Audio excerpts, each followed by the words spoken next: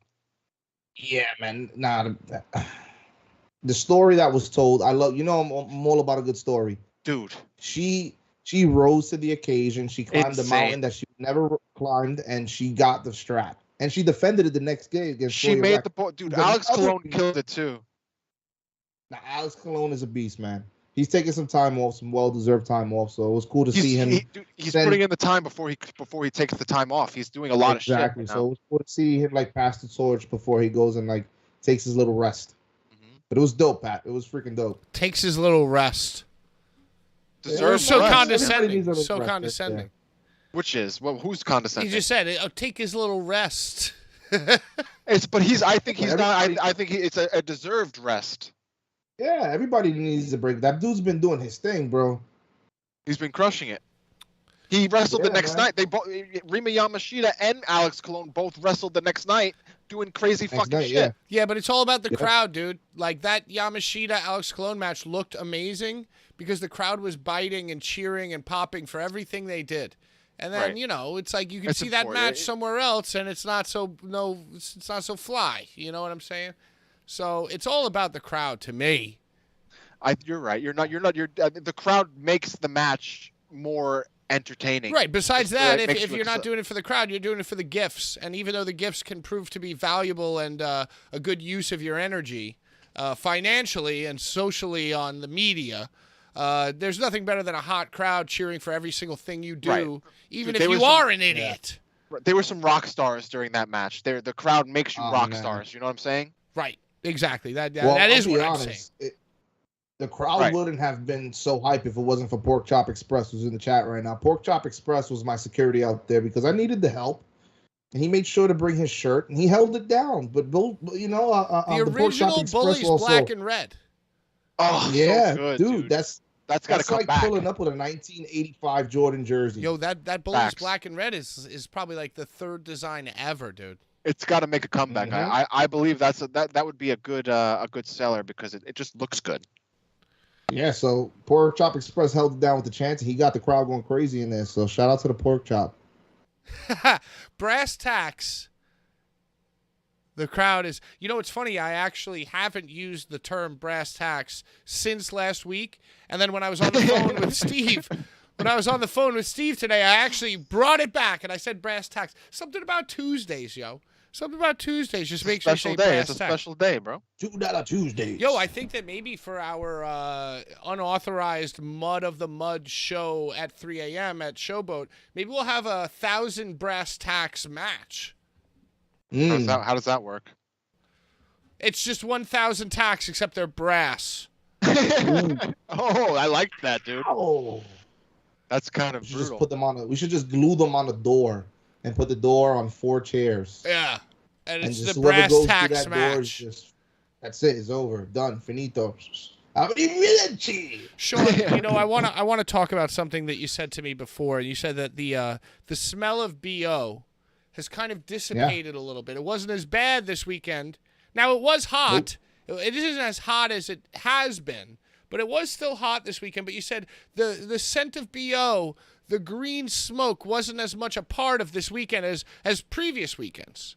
Oh, yeah. Listen, I've been consistent with shows since the COVID mania in Tampa. So that's 2 years ago now. So since then, being at that show, it was very musty being in Tampa, right? So not only you smell the regular sweat, but you smell some good old butt cheek. And you don't want to smell a butt cheek sweat. People are sitting there since 3 in the afternoon. They're not leaving till 4 in the morning. Because BO smell can become butt cheek very, very easily. It's like smelling a Chinese food. It's like smelling Chinese food that you aren't eating. Right. Exactly. Right. 100%. It's like a steamed vegetable that is not on your plate. Right. Because a steamed vegetable. Any fast food. It smells like any fast steamed food vegetable that that's on my plate, like a nice General Chow's chicken broccoli combo. That smells good to me if I'm about to eat it. But if somebody else orders it, P.U. P.U., dude. You don't want that. So, yeah, man, I'd say for the first time in a long time, it was pleasant to be next to people and not being upset about the smell that was lingering and hitting me. But what do you think causing? What do you think is causing this change of smell? I think the men are aware of the ladies that are fans that are in attendance. And I think, they're doing, as they say these days, they're shooting their shot. Huh. And it's like, I can't go up to her smelling like Thursday's meal. I got to smell like the Irish of They're Springs. becoming more aware. They're more aware of their surroundings. Like the metal babes who've exhausted all their options in the metal scenes have now washed up on the shores of GCW wrestling. and the guys who are in attendance who normally were like, well, what the fuck do I care? I'm not going to shower, shave, or wipe during this whole weekend. But now, the hot metal babes who've washed up on the shore, they're taking notice. It's like, wow, I may have a chance. So it's like, you know what? It's cool. And it's like, you know what, my man? I'm proud of you because last time I seen you, you smell like raw eyes. And now you smell good, bro. Smell like broccoli. So you had actual people that you saw that you knew before that smelled, that you saw again that didn't smell. Yeah, and you notice that every fucking mark in the galaxy wears their best outfit to these shows too. It's the shirts, bro. It's all about the shirts. 2,800 shirts. All about the shirts. Everybody's decided and figured out that you got to dress like Blvd Bullies from 2016. Right. Yeah. So it's like a little red carpet gala. It's a little red carpet event. Yo, you know what I would love to do is just. I'm not gonna lie. I'm one of the motherfuckers that show up with my vintage Bret Hart tee and my Owen Hart pants, my Owen Hart shorts. I love it. I love it, bro. I'm so into it. I'm wearing I'm going the opposite direction. If you want to walk the red carpet, we're gonna walk that freaking carpet. No, you hate it. I'm going the opposite. You hate it. No, you hate it. I'm wearing sandals with socks. I'm wearing sandals with socks. Down the aisle wearing a 1998 Bret Hart shirt with his 20 studio Owen Hart shorts with 1999 infrared 11. This is ringside Sean, everyone. Who are you wearing? Who are you wearing? What was the inspiration? WCW, look at that shirt. Look at that shirt Sean's wearing right now, though. That's a fire shirt, bro. Yeah, I guess I should be careful what I say, because you guys are like the exact people who I'm shitting on. It's okay. We love you, dude. I have good merch. I love cool clothes. You like cool clothes too, though. You have cool shirts. You definitely have cool shirts. I have cool shirts that I'll wear when I'm playing a musical show or when I'm here on stream. But if I got to go out in public, I'm wearing my pajamas. I'm dressing like Adam Sandler. What pajamas do you wear, Pat? What? Do you have actual pajamas, or do you wear like a basketball short and tee combo? No, I just have these gross First Blood shorts that I wear every day. No underwear. That's how you do it. Commando. Free ball. Yeah. Look at those cankles. Yeah. How many cankles did you see? Now, did you see any love connections? Did you see any hookups, love connections, good things? What I did see was vintage. What I did see was this guy outside on the pier, and this is after the show, and everybody's going their way. Whoever's going to the WWE show is going to Hard Rock. Whoever's just really messed up is just standing and leaning, right? So this guy found a place to sit so he's not standing and leaning. And he's like, you know what, girls? I'll see you October 8th and 9th. All right? 8th and 9th, I'll be like there. A little rendezvous. Oh, yeah. You know what? It's cool. They have something to look forward to. Yeah. I think that the more hot girls there are at deathmatch wrestling, the less credible it becomes. Why is that? Because, true deathmatch wrestling revolts, So if you aren't revolting, are you even really working? What does that mean? Because that just means there wasn't enough blood, dude. There was a shit ton of blood this weekend. Yeah, everybody's smelling better. Now I got to walk into the GCW arena and fucking smell. What do I smell? I'm smelling Axe. You gotta wear polos and shit. Now I got a headache because of the Axe. It's like, who even are you? Yeah, you love Axe. Yeah, dunk clothes. You had Axe. You had Axe in your center console, motherfucker. Yeah, well, that's because that's before people were wearing deodorant. Now that everybody started wearing deodorant, I'm gonna have to upgrade. I'm gonna have to get something better. Or maybe I'll stop wearing deodorant. Maybe I'll just stop. Maybe we'll go to Showboat and I'll be the smelliest one there now. Bring it back. Old school, dude. No, you're not allowed. I don't allow this. You're not allowed to do that. You're not allowed to smell. Oh, I'm smelling. Alicia in the chat says that the Bullies mug is mint. Well, guess what, girl? You just won yourself a Boulevard Bullies mug. Ding, ding, ding, ding. Hold on. Let's play. I lost my fucking mug. Let's play some Roman Reigns songs right now. The best hair in the world. You want to hear wettest hair? Shush. Roman Reigns, the guy with the wettest hair. There you go. We don't have a cup-winning sound, so you just got the Roman Reigns guy with the wettest hair. Give it up for Alicia. You just won a mug. The secret code was to just mention it. Yes. All you had to do was mention it. That was the secret. But also, Brian, you have stuff to give away as well. Brian, guess what, dude? Guess what, dude? Should we keep it a surprise? Brian, and, like, let someone win it and then tell them what it is? Okay, Brian, I want you to think about it in your own mind. You know what prize it is, right? Yeah. And just like I secretly decided the rules to the mug giveaway and then surprised everyone. You want me to secretly decide it? So if a chat says something particular that unlocks the giveaway rules in your head. So you want me to pay attention to the chat too, is what you're saying? I mean, I don't know. How much brain power do you have for that? I have pretty good brain capacity. Oh, dear. I don't know. You shaved, so your head looks a lot smaller. You know, it is very small, and that's why I'm growing it back. You know. I do. I have this weird thing. It's kind of like a turkey neck. Look, I'm going to show you. Show us the turkey neck, Brian. Do you see it? Everybody watch. Do you see it? Could you say gobble, I gobble? got that too. Could you just gobble for us? Does it move? Does it move? No, you got to gobble. Yep. You got to say gobble, gobble. I'm not going to say gobble, gobble for you because I'm not a It's fucking moving. turkey. That shit is moving, dude. You just have a turkey neck. I do, and I hate it. That's why I want a beard. See, if it was like this, I need like a facelift. Like this here, I need to be like this. You know what I'm saying?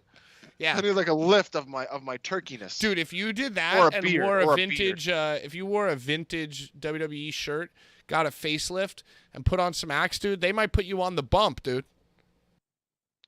They might put you on WWE The Bump if you did that. Should I try to do it? Yeah, I think you should get a facelift, dude.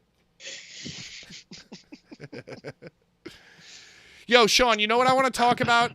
Speaking of GCW romance, speaking of turkeys just gobbling all day. Okay. What's the deal with the turkey Blake Christensen? Blake Christensen? Blake Christian. It's Christian. It's a Christian. Blake Christian. Blake Christian. Dude, What's the deal with him? Why does everybody hate him? Because he cut his hair? He never had good hair. I think when remember he went heel, and then he fought Mox, I think in St. Louis. It was the match before Effie, right? Yeah, and I feel like he had some like traction with where they were going with him with that, and then this weekend in the Showboat, it was just like, get out of here. Like, Total heat. A pitcher Total not heat. wanted on the mound.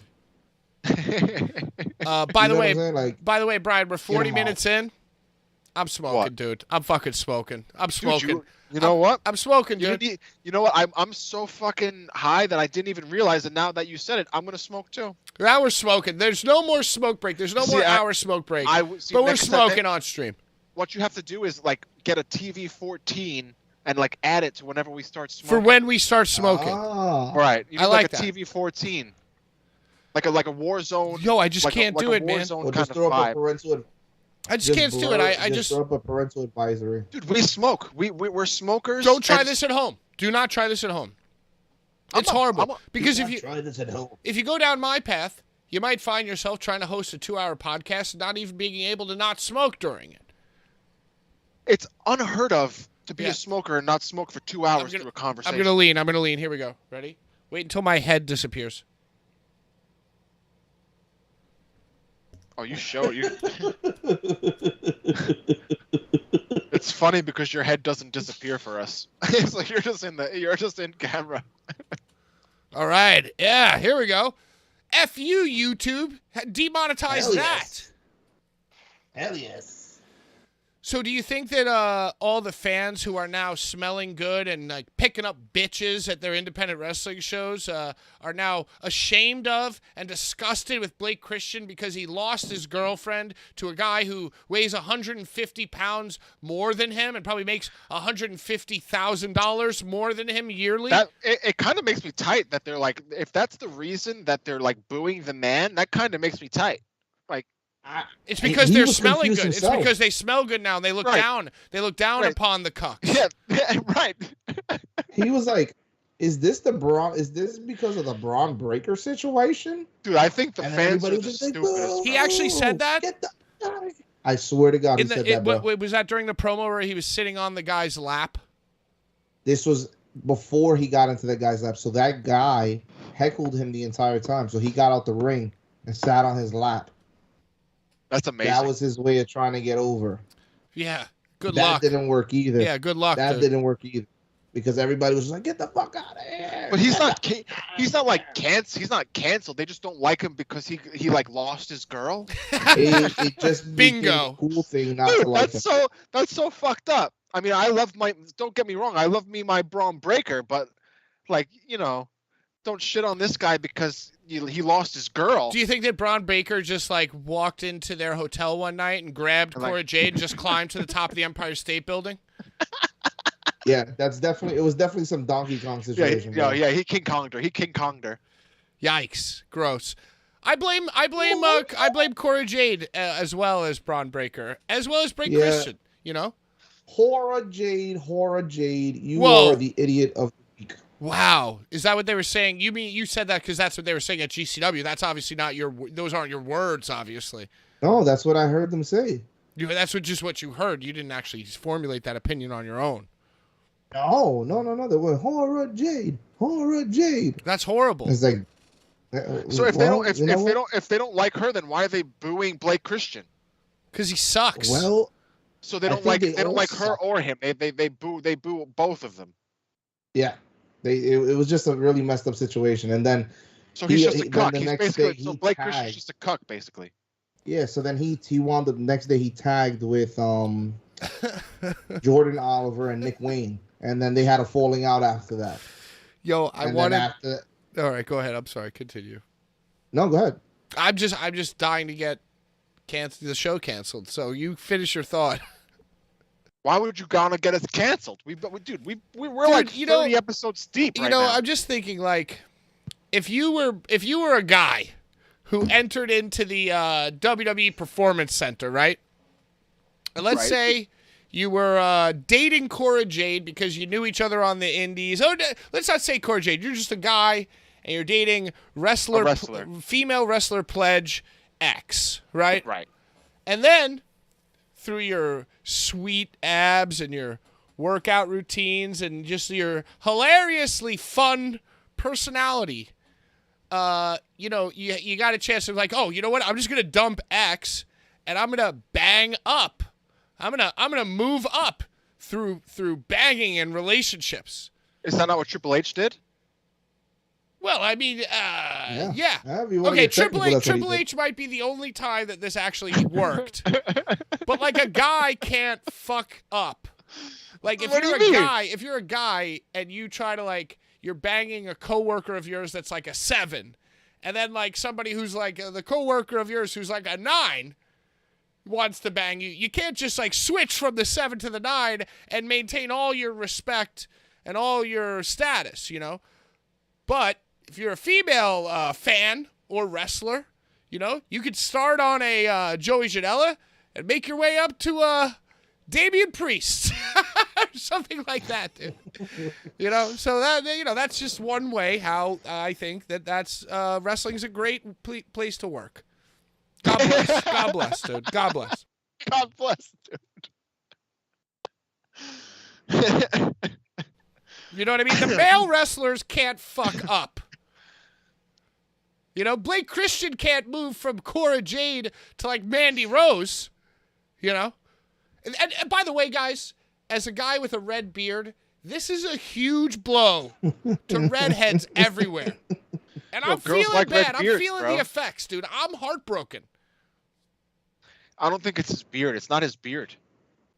I'm just think it was saying. just I'm him. just Girls saying. like beards. As a skinny, pale-skinned guy, Yeah, you have a problem. I'm problem. a little upset because I feel like this is a huge blow for our people. You look a little bit like Blake Christian. Yeah, he wishes. I would have held on to Cora Jade. You know how? Treating her badly.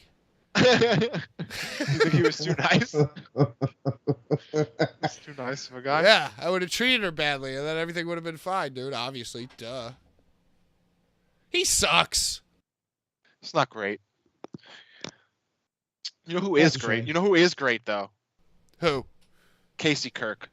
You love Casey Kirk. You actually, in our pre-show, you fought hard in our formatting meeting to get the Casey Kirk, Matt Tremont. By the way, we could talk about AEW on TNT. We could talk about Monday Night Raw. We could talk about Homecoming. We could talk about SmackDown, which we're all going to do. But you really wanted to talk about this Monday H2O show.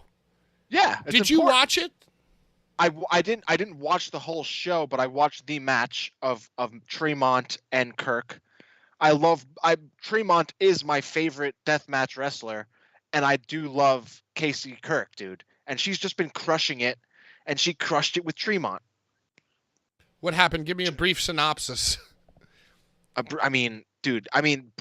She like made Tremont leak. She wasn't like completely crimson faced, but Tremont did her a good work. You know what I'm saying? What does that mean? Who was bloody? Tremont. She fucked Tremont up. Tremont being bloody, guess what, dude? The day ends in Y. You know what I'm saying? But he did it for her. But it's, when you watch wrestling, you understand things. Yeah, that's the worst take in wrestling. That's the problem with wrestling, is that fans say that all the time. But what do you mean? If you watch deathmatch wrestling and this girl is wrestling Matt Tremont and she's fucking up Matt Tremont, that's important. Dude, the only thing you need to do to fuck up Matt Tremont is just have him stand in front of you while you swing a light tube, dude. That doesn't make you a good wrestler. She was giving him German suplexes. Yeah, no, I'm sure that if I stood behind Matt Tremont and said 3, 2, 1, then I could give him German suplexes too, dude. Right. Whatever. And I would watch it. I would love it. Okay, I'm sorry. Brian, please break it down for us. There's nothing to break down, but she beat Matt Tremont in a death match, and it's awesome. I think that the run that Casey Kirk is on right now is awesome. And even women in general are doing crazy death matches. Rina Yamashita, fucking Sawyer Wreck, Sage Sin. All these chicks are just doing crazy shit, and I like it. I give them props. I like it too. I enjoy it too. Who's your deathmatch wrestler of the year so far then? You got Cologne. You got John Wayne Murdoch. You could say Casey Kirk. Who's your deathmatch wrestler of the year if the year ended today? It would be Casey Kirk for me. She's been crushing dudes. I mean, I don't know if you guys watch ICW much, but she's been doing mad ICW and H2O, and it's just been a crazy ride. Kirk of the week. The Kirk of the week. Sean, of 2022, bro. Sean, who's your deathmatch wrestler of the year? You were just at Homecoming. I'm going to say Alex Colon. But if he takes the rest of the year off, then it can't be Alex Colon, right? No, but he's had a serious year. It's already fucking he's had September. A wild year, man. It's been more than half a year, you know what I mean? How about you? Do you have a favorite death Pat match doesn't even like yeah, death I do. matches I do anymore. have a favorite death. I do have a death match wrestler of the year. I'll have you know. Who is it? Hoodfoot. Okay. Yeah. See, I got takes. I got fucking takes, dude. You talked shit. You talked about a bunch of shit about that Hoodfoot accident. Well, I'm a Mets fan, and I talk a bunch of shit about the Mets. Doesn't mean I don't love them, Touché. And by the way, for the record, I don't love Hoodfoot. I just pulled a name out of my ass because fuck that. Now you're making me confused because Hoodfoot's awesome. What'd you think about Moxley versus Effie with the kiss for kiss? Instead of the forearm for forearm, we did a kiss for kiss. And then we had a comment for comment hate fest on our thing. 60 comments. People are taking flights. They're going to You don't get no bitches. Oh, I got a bitch in my DMs, and it's you. Hey yo, Jim Cornette, and referred to Effie as a guy from a homeless shelter. Wait. So when was that? Is that new? No, well, you didn't see. So someone made a tweet of what a quote that Jim Cornette said from his podcast, and said that Moxley is going to the worst corners of wrestling, and they're pulling out guys from homeless shelters to wrestle him. That's great. I love that. Blake Christian being one I of don't them. agree. I don't agree. I see, and I don't agree with it. Blake Christian is one of them. You know, it's funny, when we were at the beer show, I think I said this on a previous show, when we were at the beer show, a trusted source, friend of the Bullies, told me that Blake was going to beat Mox. I don't think Mox. See, I don't think Mox is losing. I don't even know if Mox is going to lose it to Gage. Yo, I could see Gage I think retiring. that's what's happening. I can see it too, dude. So what I think is going to happen is I think Gage is going to take the title off of Mox, and then I think Cardona is going to come out right after and challenge him. Ugh. And then Gage, being Gage, will accept the challenge and win. lose. And that'll be win. it. And You think he'll win. win? I think Cardona's going to take the strap again. Yo, you know, I just feel like Gage has been on the precipice of having like his moment, his coronation, and he always gets screwed by Cardona or Ricky Shane Page, and I think they're long overdue. You know, Him and being once on again, TNT was a pretty big fucking deal, dude, bro. and I Yeah. don't like to call it long-term storytelling. I just like to call it long storytelling. And I think to just conclude this long story, I think Gage needs his time in the sun. I think he needs to beat Moxley, retain his career. Cardona comes out and he beats Cardona, and we're off to the races. Spring break title defense, then you can do what you want. They've been posting those Rocky fucking videos of him working out in the gym, dude. They're definitely like working to something. You know what I'm saying? They're doing He's just it for a making up. reason. He's making up prison workouts. Like, he doesn't know how to work out in like a normal civilian gym. No, dude, he's So trying. he's Dude, like- he's definitely trying hard. He looks better than he did at first. No, for sure. He lost a lot of weight. I think so for sure. And I think the same thing about did. Chris Jericho though too. And you guys disagreed with me. And you guys are shaking your heads now. Like, All right, so let's still. talk about AEW then. Let's talk about AEW and Chris Jericho, the Lionhearts match with Jon Moxley. I mean, Moxley is. Did you hate it? Moxley's definitely having a lot of matches. He's definitely wrestling a lot of matches. He's definitely like workhorsing it up. Facts. Me and Sean were talking about how he's. You know, just I don't know fucking if that putting makes insane him work. like the best wrestler, but it definitely like elevates him to top 5, maybe right now. Just because he's doing so He's the much. He's the most relevant wrestler in the world. And you know, Right. he does have a case like in that CM Punk thing. It's like CM Punk did get hurt, and it doesn't seem like the CM Punk injury is story. It seems like he did actually hurt his foot. So it's like, oh, we're scrambling around looking for somebody to take the belt, and who can we rely on? Moxley. Moxley's like the Draymond Green. You know? Oh, He's not Steph I Curry, like but that. he's like a reliable, solid fucking guy that you could constantly rely on to like do good matches, do compelling TV. Now, me personally, I think this is a little fucking stupid, you know? I know. So what I was thinking is that I gotta do this for me. Right, but Mox. so like, you know, is he better than Dean Ambrose? Yes. Is he the best wrestler right now? Maybe. Who's better? Who's better Who's than him right now? I mean, that's a tough question because it depends on also how like the script goes. You know what I mean? So like Moxley and the way that he wants to like appear and like present himself is like as the workhorse guy. No one's doing what he's doing though either. He's the champion But he's not He's doing. the champion of two. What do you mean? He's not. He's not wrestling like- GCW shows. Yeah, but like the only thing you need to wrestle GCW shows is Brett Lauderdale's email and some TV time, dude. No, but he's He's doing just the only fun one willing shit. to, you know? I guess. No, but you don't think other guys want to? What, you think fucking Eddie Kingston doesn't want to be at GCW. you think that Brett Lauderdale's saying no to Eddie Kingston? Not Brett Lauderdale, Tony Khan.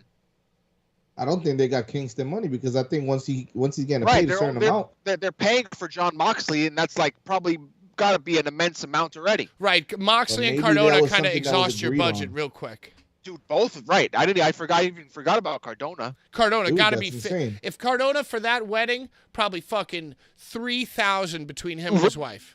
Less than Moxley, though, you think? No, well, Moxley probably 2,000 for the match. Cardona and his wife 3,000 for the fucking non-match. That's my guess.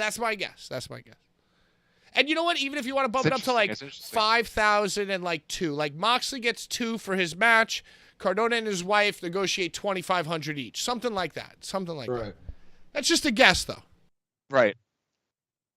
There's clearly something that's worked out between both parties that has them going back for that time for whatever pay they're getting. You would think that if Moxley's doing these shows, that more guys from AEW would be like intertwining. You know what I mean? Like they would be like working. I think that if they did that, it would like water down the Moxley appearance.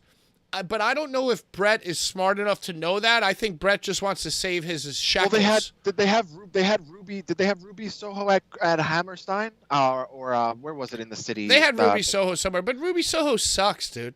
It was just another big name. Ruby was in It was a big name that it was just like it was just like a cross. Dude, do you know that woman who was on like Maury who could like pop her eyes out of her head? Yes, yeah. Oh my god. That's like who Ruby Soho reminds me of. Ruby Soho just reminds me of that lady who could just pop her eyeballs like out of her head on command. All right, so what do you guys think about Moxley versus Jericho then? I thought it was great, dude. I thought it was great. It was definitely one of the better Jericho matches in recent memory. Dude, he came out in that Lionheart shit with his old school ECW music, and it made me hype. And then they gave each other the finger, and then they went to town, dude. It was great shit. I never remember Lionheart being like a technical stretch-em wizard. Dude, he was the man of 1,000 holds. No, that wasn't. Dude, I'm saying he was the man of 1,004 holds, dude. Right, but that was when he became funny. But he was like a Chris Benoit dude, he was like a Dean Malenko guy. He was a technically sound wrestler. Yes, he was a technically sound boy doing flips, and he was doing he crushed it that night. That one night he crushed it. Let me ask you, did we need to see his toe on Instagram? What the fuck? I feel like he was dude? trying to move a vase during the week and dropped it on his toe, and then like posted. His wrestling's fake, right? What did that mean? So it's a wrestling injury. It's just from an injury that he had? There was no context to his foot being disgusting. No, he dropped like a vase on it, dude. He was like planting in his garden, and he like dropped some shit on it. It's like he had the fucking huge gash in his head at the end of that match, but then like 5 days later, it was just yesterday, he posted his foot. He definitely just was moving furniture or something and dropped it on his foot. Yeah, I mean, dude, what happened to your foot that match? That doesn't make your nail come off. That's like a healed foot, like from an old injury that has happened already. That was like something that is like he had no toenail, and it was disgusting. It was disgusting. I'm sorry. Can you pull that image up and put it as our? Oh, we don't have that. We don't have that layout. Brian, what kind of technology? What do you think? I'm working at NASA over here, and I can just pull this shit up. You know what? I'm gonna, Brian. Now I'm gonna. Now we're working at NASA. No, you know what, Brian? Here. No, you know what, Brian? You want to derail the show for me to pull up just Chris Jericho's foot? Guess what, dude? We're fucking doing it. We're doing it. Ready? I'm literally typing into Google right now. Chris Jericho's toe. I have the photo. I could. Is it easier if I text it to you? I'm gonna say Chris Jericho's bastard toe. Bastard toe. That's what we're typing in. Hold on. Oh, wait a second. There is a picture of a foot, but it is not mangled. You're making me tight. You're making me tight. All right, maybe bastard was a little too far. Maybe we'll just do Chris Jericho's toe. Rotten toe. Okay, rotten toe. Rotten toe. And if that doesn't work, toe. I'm gonna.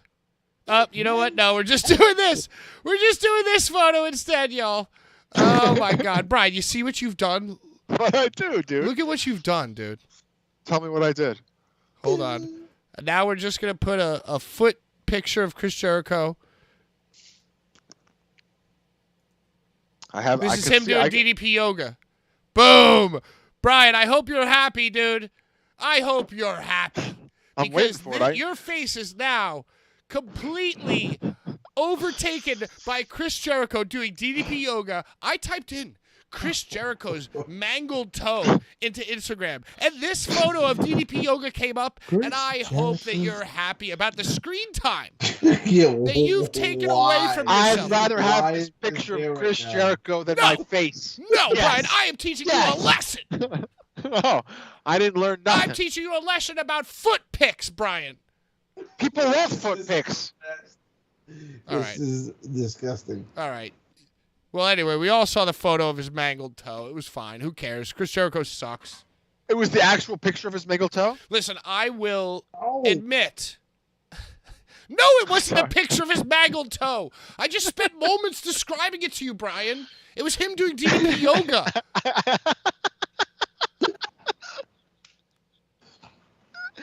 You're right.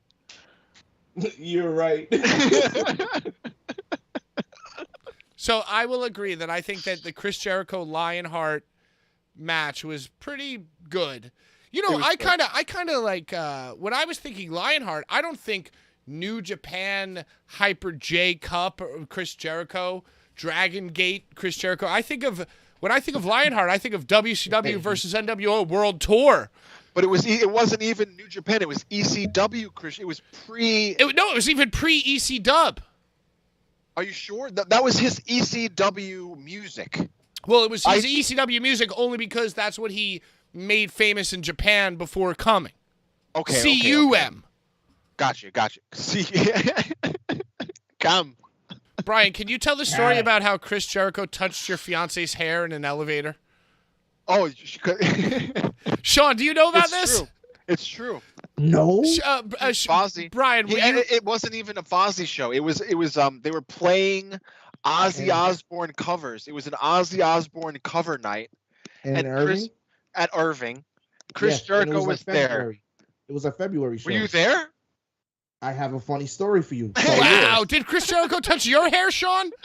No, but I have a story about him. Brian, you tell your story because he was drunk as a skunk that night. I'm going to tell you that night, my other friend, Josh, who was also in the band with Amanda, who did security Brian, that night. God damn it, can you move your face over a little bit? Which way? Thank you. Jesus Christ. All right, Sorry, continue. God damn it. But Chris Jericho jumped. Look at him. He's leading. He's just leading towards the light. He just wants to. He's like a moth. He's like a moth. It's the microwave light. Brian, can you just try to sit like a human goddamn being and tell this story, please? I'm not a human being. Oh, but also, my God. All right, Josh, let's go. the security guard, said that Chris Jericho told him and Chris Jericho should jump into the garbage can and hide from the people that Chris Jericho was trying to fight at Irving Plaza. Wait, say that again, please. Chris Jericho told the security guard at Irving Plaza that him and the security guard should jump into the dumpster that was in front of Irving Plaza to escape from the people that Chris Jericho was trying to fight. It seems Chris completely Jericho reasonable to me. Jumped into the dumpster.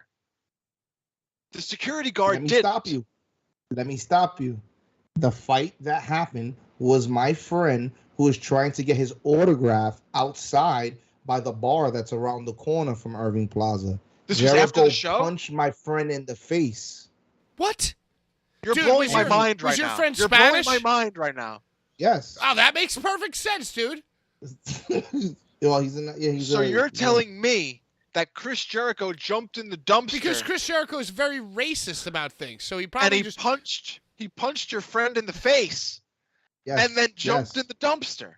Yes, and he had a shirt with cut off sleeves that day, like it was like a vest, right? And bro, I remember that day perfect. So Brian, can you tell us the story? If as long as it isn't too risque.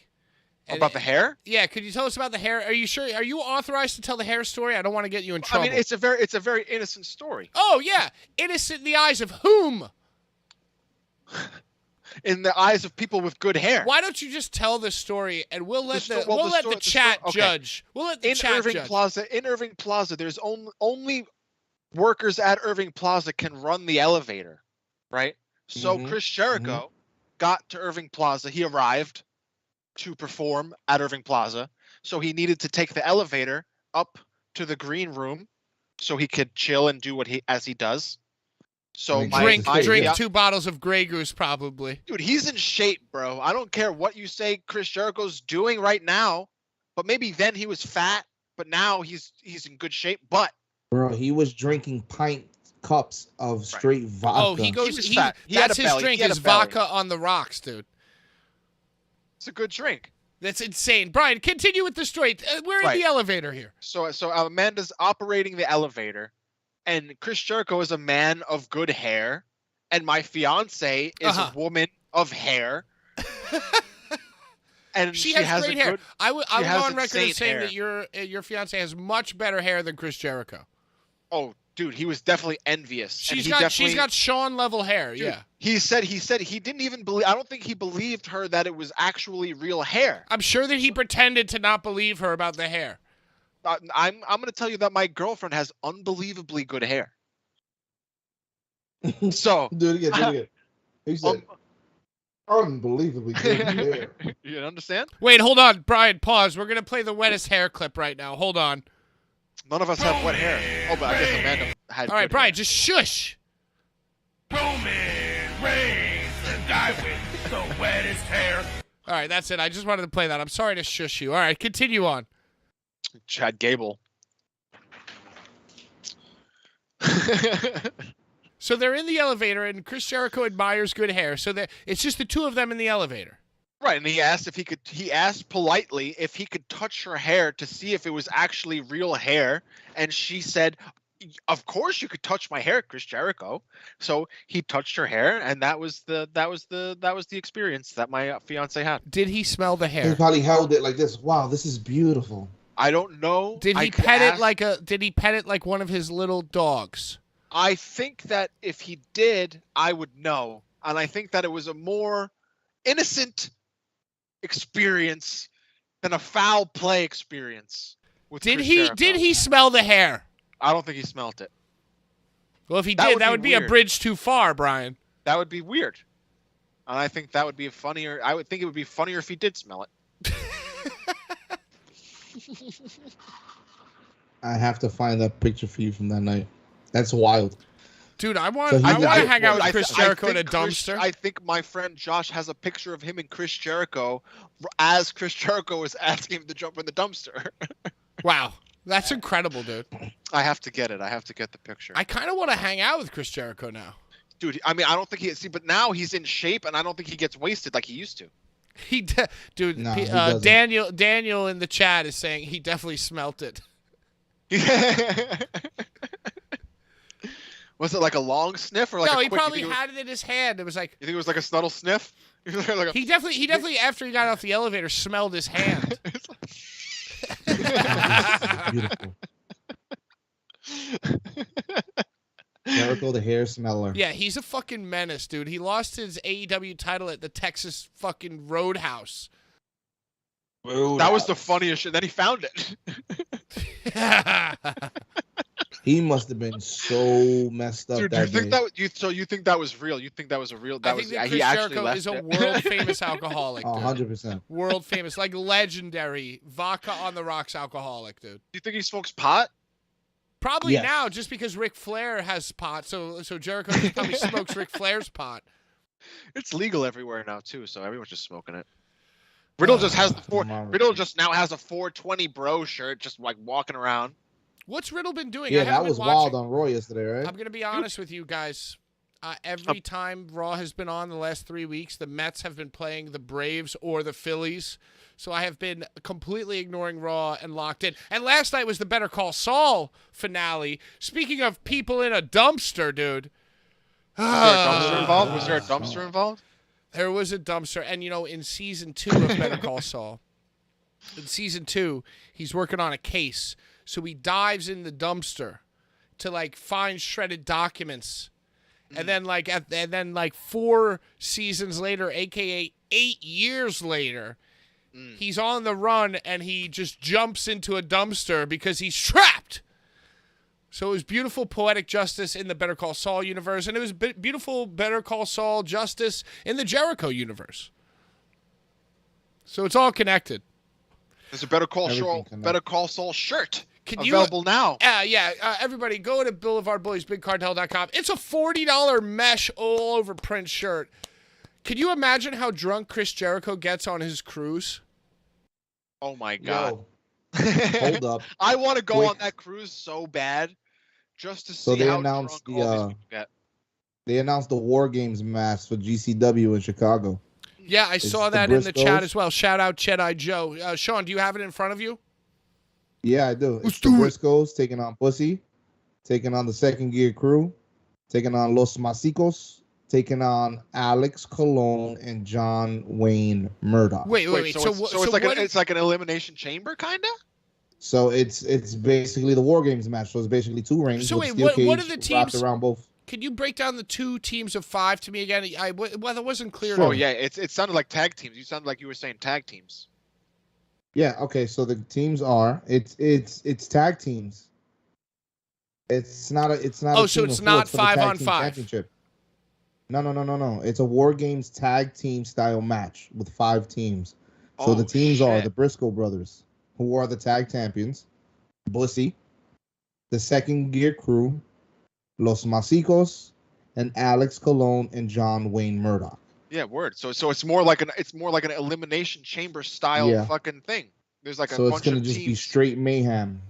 That's weird. I wonder how. So you think that all teams, one member from each team is gonna start at one time or some shit?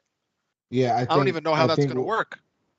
Basically, one member of the team has to be eliminated, and then it's going to be one person versus one person. And you know what I'm saying? So, like, both it's teams random entrance until it starts, and then the first pin wins after all members are in the cage. So it's 1v1 to start the match. Mm-hmm. Right, so it's like one member of each team, and then second member of each team, and then when everybody's inside, first pinfall wins. That's what it sounds like. That's so confusing. Who do you think's going to win? Colon and Murdoch. I think that Ciclope and Mierio Extrema are going to win. Wow, so you think they're going to bounce back? Damn. Yeah, dude. So what's funny is that the title has bounced in between the Briscoes, Bussy, Second Gear Crew, and Los Masicos since January, a little before January. Well, Gage and Tremont, Gage and Tremont won them at Hammerstein. At Hammerstein, yeah. So they've been bouncing around with these teams since January. So it's gonna be funny to see Colon and Murdoch go in now, just being that they've just finished their feud. And they just fought Los Masicos this past Sunday, and it was a great match. It's insane. They had great chemistry. They didn't go out there. They weren't beefing with each other. Everything is squashed. So now they're moving forward. Now are we gonna continue as a tag team, or are we gonna get one more banger from John Wayne and Alex Colon before Colon goes off into the sunset? I think it's either going to be Bussy or it's going to be a retain, and the Briscoes are going to keep it. It's either Bussy or retain. I think the Briscoes are going to take the title, either them or Bussy. I want Bussy to win because. So you agree? You agree? When is this? October? This is Saturday, September 3rd from Chicago. Oh shit! It's all right. So let's all raise our right hand. Sean's frozen. I'm just waiting. All right, there we go. We're all raising our right hand, and we're going to do a food challenge for this one. Oh, Jesus. Food challenge. Wait a second. Before you say food challenge, you already said that we're doing this fucking hot ones during the studio to end all food challenge. Oh, that's right. That's right. In the studio, not next week, but the week after next, we're going to be in the studio with a guest TBA, and one of you is going to win the food challenge. I'm going to bring my referee shirt. We're going to do a Hot Ones game in the studio. Right. Okay, so to be fair, it's either so what you're saying is it's either going to be a food challenge or a money challenge. That's what it's going to be. Oh, right, Brian. Yeah, Brian, did you forget? Because we're sick and tired of you coming up with these damn food challenges, and we don't want to do them. We don't want to eat this shit anymore. You, and whoever wins just wins the damn thing. No. We said we're going to make it for money. That's what we said. We're gonna Money. place a little. We're gonna place a little $5 bet, a little fucking $10 bet. I would love to forego food challenges for money.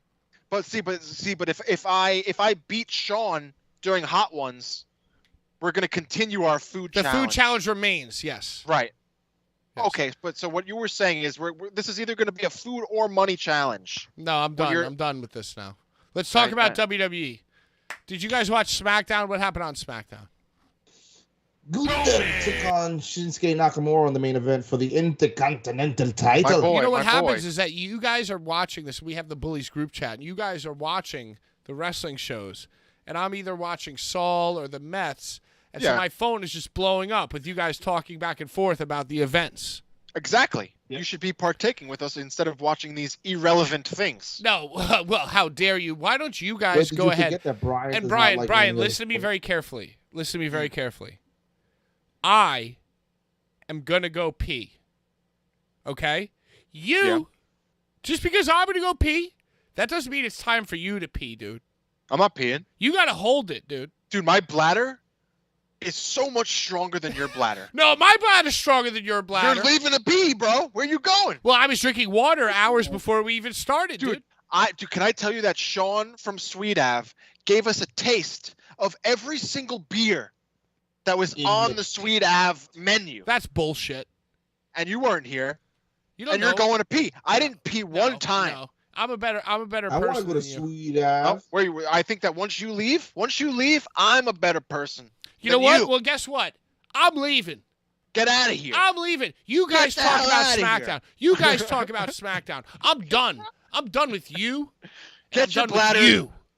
Take your bladder and go fix it. Yeah, goodbye. You know what? And I'm gonna play Not the Basis of Metallica as I leave. What's that? Basis for Metallica. I don't even know what not the basis of Metallica is. Do you know what that is, Sean? I don't know. I do know SmackDown was pretty cool. And I do know that Karrion Kross is back, and he's made it evident that he can take out Drew McIntyre anytime at any place. Dude, Drew McIntyre cut a promo. That was so good on fucking The Raw. SmackDown promo where he was walking down the aisle. No, or no, was no. Kevin Owens? Dude, I'm sorry that we jumped. Once Pat left, I jumped off the rails. But the Raw promo with Kevin Owens was insane. Oh, it was dope. Listen, Kevin Owens is somebody who has been not denied, just not given the opportunity just to shine in the light that he was born to shine in. Because Kevin Owens is a bona fide star. He's great on the microphone. He's great in the ring. He excels in every aspect you can imagine, and he rises to the occasion. They finally giving him the platform to go out there and use his vocal talent as a pro wrestler, right? I hope so. To go out there and do his thing.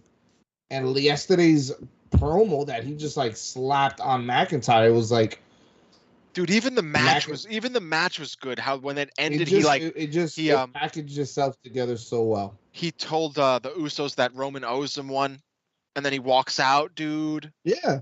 It was badass shit. But this is Kevin Owens. You know what I'm saying? This is the Kevin Owens we haven't had. This is the Kevin Owens that won the Universal title. Facts. It was just the not give a damn attitude. Just like you said, I'm the prize fighter. Dude, and that was what wrestling has been missing that. Yeah, and you know what? I like it so much, and it's like, Drew, you're a SmackDown guy. I'm a Raw guy. You're coming out on my show. This is where I was gonna come out and speak my stuff. So I'm gonna come out and I'm gonna fight you. To be fair, Drew's rebuttal was equally as fire, dude. No, it was. You know what? He had no other choice but to deliver, because dude, how do you follow something like that up? but he did, and he delivered. He delivered that shit, bro. He did. They were both fucking on fire, dude. But what that did show me is that there is obvious, direction in where the titles are going to be going soon. And they're making a lot of emphasis on Karrion Kross and Drew McIntyre. Karrion Kross, who debuted back on... What's that? You 100% think that Roman is dropping one of the belts? I do, yeah. Eventually. I think he's going to drop one, and then you don't think that it's just the other one just goes well.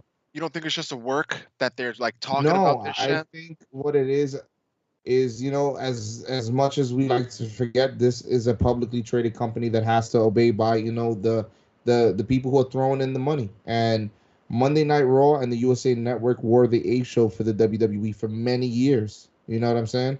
So Doesn't Fox? Oh, is that your real hair? That's not real. You're on mute. You're Hey muted. guys, hey, it's me, Blake Christian. You look more like him, dude. Yo, I just want to say that all heart. I just want to say that I'm really upset that Braun Breaker stole my girlfriend. I just want to apologize. Why are you such a cuck? I want to apologize to redheads everywhere. I thought that just the fact that I used SPF 150 and stayed out of the sun, I thought that SPF level would stop the freckles from populating on my shoulders and turning my girlfriend Cora Jade off to me. But your beard is way too red to stop any kind of freckle from ever stopping. It's just really a bummer. It's gonna be me. So there's Mr. no Blake amount. Christian. I thought that a 450 and a little red hair was gonna help me to. Dude, that's stringy. That's very stringy. Well, I mean, listen, I cut my hair. I'm Blake Christian, dude. So, Mr. Blake Christian, hot off the heels from GCW Homecoming at the Showboat. Hi, how are you? How do you feel with the fans booing you, letting you know how they feel about your presence, just you all around? They don't like you. Man, if What- there's what do one you say? thing, I learned from just being in Glee Club in high school. I always knew I wanted to be a performer. So I joined the high school Glee Club. And I said, you know what? I could hit the falsetto that nobody else could hit. Just like I could hit a 450 that nobody else in my age bracket or tan hue could hit. And I thought that would be enough. But then all the kids in high school made fun of me, man. They all said, shut up, Blake Christensen, you red-headed fuck! And I said, you know what? I'm going to show you one day. I'm going to show you. I'm going to put on wrestling trunks. Well, not the short trunks, obviously long pants. And then I'm going to 450 my way into the heart of the first NXT developmental girl with a little bit of Hot Topic in her that I can even fucking meet. And I did. And I achieved. But then Scott Steiner's son stole my woman. He just walked up to her. I was just talking to her. About the rent-a-car situation, and we were just sitting there at the lobby at Hertz, and he just walked up and went, hoo, hoo, hoo, hoo, hoo. And then she just left. She left me. So life sucks, and now I just try to subvert the expectations of the horrible fans. They don't know why they're booing me. And that's something that wrestlers have never done. Fans just feel in their loins that they hate me. But then I decide I'm going to sit on their laps and ask them why. And I think by doing that, I've made myself cool. do you think it's because of your red hair? This thing? Nah, Do you dude. think Nah, it's probably not because of my red hair, dude. I think it might be. I think it might. Like Braun Breaker. He's a dark-haired man. He's a dark-haired man, but I actually dyed my pubes brown to try to Maybe that's why. help the situation, Maybe Dyed your that's pubes why. brown Maybe for that? that's why she left. Huh. I'm gonna say it's either because you dyed your pubes brown or because you have red hair. Wow. Shit. Those are the two reasons. And you made mistakes. It's the hair. It's the hair. I've It made might mistakes, be the hair. You know? You kind of look like a little carrot toppy. Uh-huh. So that might be a reason that you might not be very attractive to the ladies. I wish I had a better joke to say. I feel like I didn't even say a good joke here. I forgot my hat downstairs, so there's no changing out of this now. By the way, I We're like just doing that. the rest I of like the show. that. The back of your hair kind of flows Magic into the School wig, Bus. and it makes it look very real. Oh well, that's just part of my pubes that I dyed. It looks very good. Yeah, and I just said to myself, hey, if I could beat Tony Deppen in a match, maybe I could win back the love of my former girlfriend, Cora Jade. Seth Rollins was in the building. Maybe Seth Rollins notices a little something, and because he's trying to bang Cora Jade too, then he mentions something to her, and then maybe like I'm back in the fray. I don't know. Can I ask you a question about Seth Rollins being at GCW? Sure, go ahead. We're close personal friends on Twitter. We're good. Oh, you and Seth Rollins. Do we follow each other on Twitter? Right. Oh, wait, well, actually, I follow him. Twitter. Do you think that Seth Rollins was there scouting talent, or actually just like hanging out to watch the show before his show? Oh, dude. Well, listen, it's me, Blake Christian. It's not Patrick saying this. I didn't ask Patrick. I asked it's Blake. It's me, Blake Christian, saying this. Do I think that Seth Rollins, who's out there scouting talent? Oh, yeah, dude. I definitely think that Seth Rollins was scouting talent. He watched your match. In the GCW crowd. Oh, yeah, I'm sure he was. Or did it make you nervous? Did it make you nervous? Well, you know what? Back in the day in NXT when I first showed up and me and Cora Jade were going strong, you know who else was scouting my match? Braun Breaker. Ooh. You know what I mean? Stole your girl. And by match, I mean Applebee's date with Cora Jade. They got wings. Cora. Appetizer sampler, actually.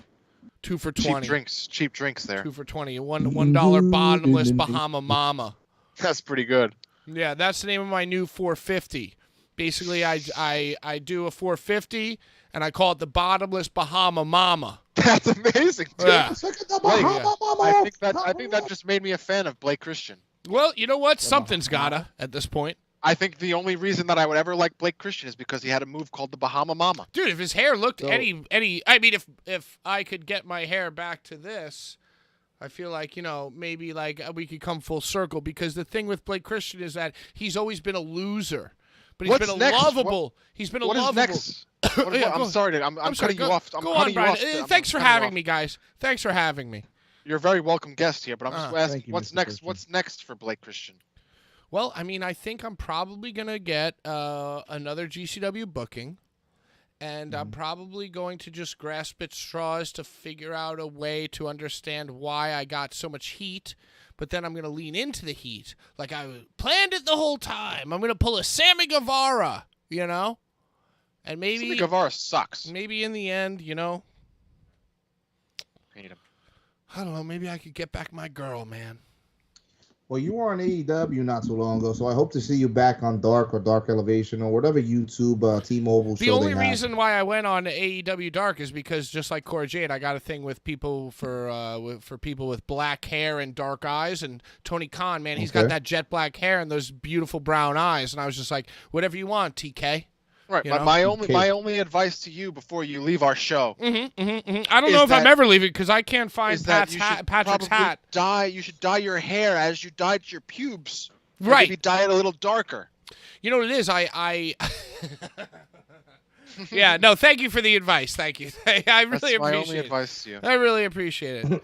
That's my only advice to you. Yeah. Thanks. And I just want to apologize to everyone out there. I just found this. On my way back from the bathroom, I just found this sitting around, and I said to myself, "You know what? You look like Sam Roberts." Yeah. I mean, the only wrestling person, friend of the Bullies, a personal friend of the Bullies. Oh, you know what? Friend of the Bullies. I mean, Sam Roberts. Basically, if I had to put up, you know what? New segment.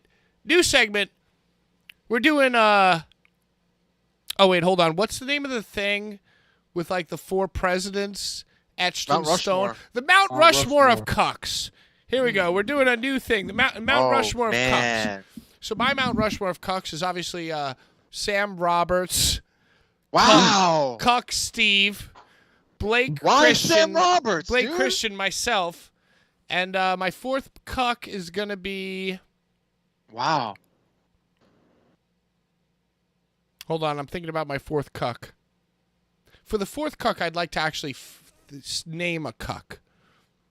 An actual cuck? Who's it gonna be? Can you name an actual cuck? Who do I really, really think cucks? MVP. Ooh. Just seems like a cuck to me. Did you hear his new rap song? Shit sucks. All right, let me put my hat back on. You guys, Mount Rushmore cucks, go. Right. Well, you, Sean, I actually told you my Lord of the Cuck yesterday. My Lord of the Cuck is Lord of the Cuck is like the A number 1. Yeah, that A number 1 is going to be Goldberg. Because I hate him. And I think that is the only person I'm going to name as a cuck because of my dislike for Goldberg. Mount Cuckmore. He's the Lord of the Goldberg's Cucks. face. So Just what, Goldberg. why did you watch like the Goldberg A&E thing? Is that why you're calling Just him Lord more of and the more, Cucks? just more and more, dude. He almost killed Bret Hart, and now he like doesn't feel bad about doing it. He like is Nah, open, he doesn't feel bad because Bret Hart didn't forgive him. Bret Because Hart is Bret a Hart cuck in shouldn't. this situation. Bret Hart is holding Oh. on. He's holding on to the and Bret. Dude, and- if wrestling was your life, No, and Goldberg someone Goldberg said, "Yo, I've apologized so much. We've been at charity golf outings. We've been at WWE the films premieres, WWE studio premieres. Every time I see Bret Hart or anybody asks me a question about Bret Hart, I apologize. And then when everybody goes back and asks Bret Hart buries me and calls me a cuck. So you know what Goldberg said? Goldberg said, "I'm done apologizing to Bret the Hitman cuck." You know what? Goldberg is not only a cuck, but he's a Jew. Both of those things, and I'm allowed What to say the hell? I am a Jew. What in I am a God's Jew. name? So he's both of those things into one, and I hate him. All right.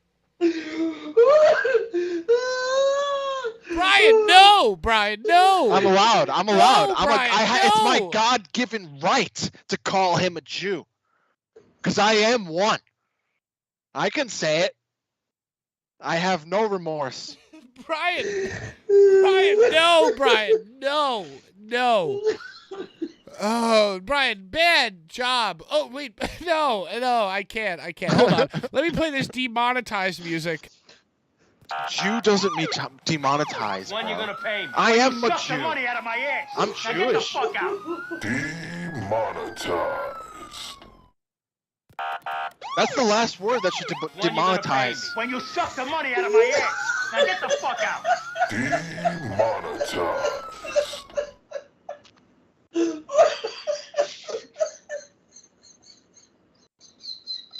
My name is Ginsburg, bro. Yeah, you know what, guys? It was a good run. It was You're a good bugging. run. You know what? We got plenty of free mugs to give to everybody who joined us on this journey. Dude, I'm not anti-Semitic at all. I'm a Jewish person, but I don't like Goldberg, and he gives Jewish people a bad name. Brian, Bad Jew. Bad Jew. Well, how? How, Sway?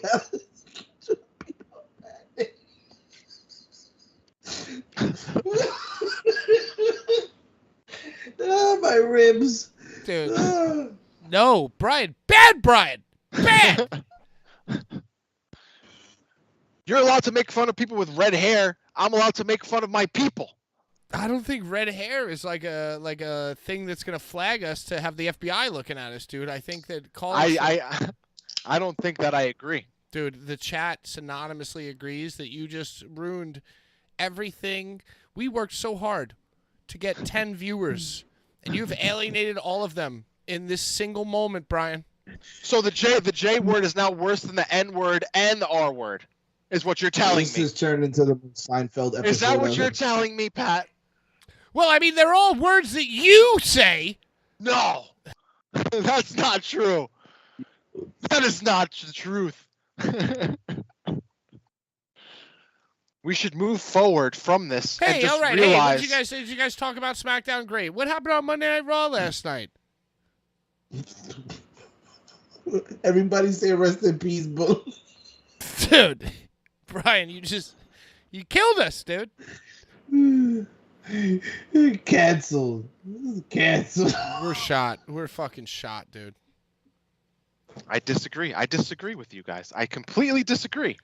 Yeah, because you want to roll around in the mud with all those ICW fans. Have you ever watched South Park, bro? Are you guys kidding me right now? I think that you guys should watch an episode of South Park maybe for one day. That's what all the fucking racists say is they quote South Park. I'm Jewish, bro. The creators, I'm not even going to get into it. So you're saying that oh, wow, dude, we're down to like 2 viewers, dude. Because I said Jew. The word Jew has canceled Boulevard no! Bullies. Just stop doing it. Stop. You're making me tight. You're making me completely tight. Oh, man. Making me tight. I'm so miserable. Well, listen. I'm going to say that Goldberg is the number 1 cuck. Who's yours, Sean? His name is Brian Ginsburg. Yeah, I'd say that. Yeah. You know what? Why don't we play the Cuck of the Week music since we're already fucking demonetized? Everything's gone to shit anyway. Let's go. How is Cuckolds this what has are demonetized the show? Cuckolds are emotionally Can you answer me that? I just don't Cucks understand. are wonderful. Cuck of the Cuck of the Week Cartman's never been canceled. of Oh, man. the Cuck of the Week. Brian's Cuck of the Week. Cucks are loved. It looks Oh, like he's dude, about I to take just somebody's got order. an email from Outlaw and also the SAT. We're off all 5 shows in the next 4 days, dude. Yeah, we just got somebody heard you say that. So Joel Maximo from the SAT, they just emailed me. They said, "You know what, dude? Just go ahead and stay home." And then Bull from Outlaw just texted me and he said, "On behalf of the powers that be, you're done, son." Are you being truthful? Yeah, we cucked ourselves, dude. I don't think you're telling me the actual truth. So what's going on SmackDown? I guess I'm watching SmackDown Friday. Well, we're gonna have plenty of time Karrion to watch Kross. wrestling now that we don't have a show.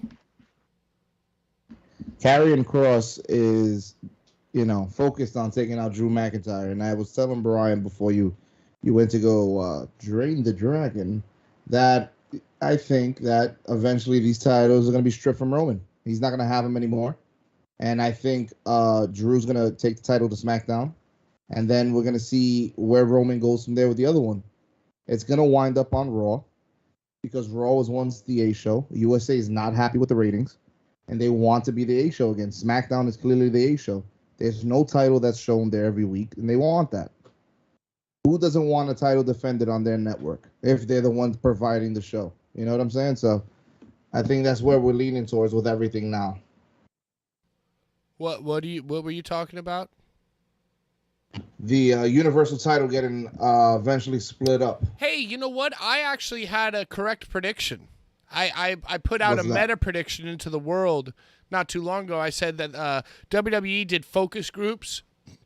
And, this is before, excuse me, this is before Vince McMahon retired. He went the way of Brian Ginsburg and canceled himself, I told you that they were going to bring more prominence to the mid-tier titles, and I think that's exactly what they've been doing. Which is why Kevin Owens yesterday on Raw said, I don't care if it's the Universal title, the tag team titles, the Intercontinental title, the United States title, I'm coming after it. They need titles defended on these shows. If you have a wrestling show, you don't have titles, what are you really doing? You're just showing up to roll around on a mat. I think they're in too deep with the Roman shit. It's like if you take one off Roman, that completely undermines his power. So they're in too deep with that. Like he's got to lose both to somebody before it splits. So you think he'll lose that's what I'm both saying. of the So it's Clash? No, I think he's going to beat Drew. No. He's going to hold both. You think it's going to be a threesome at Clash? You think it's going to be Drew and Karrion? Because I think Karrion is gonna Brian be might know about this. the I think. person that goes after. I'm sorry. Go ahead.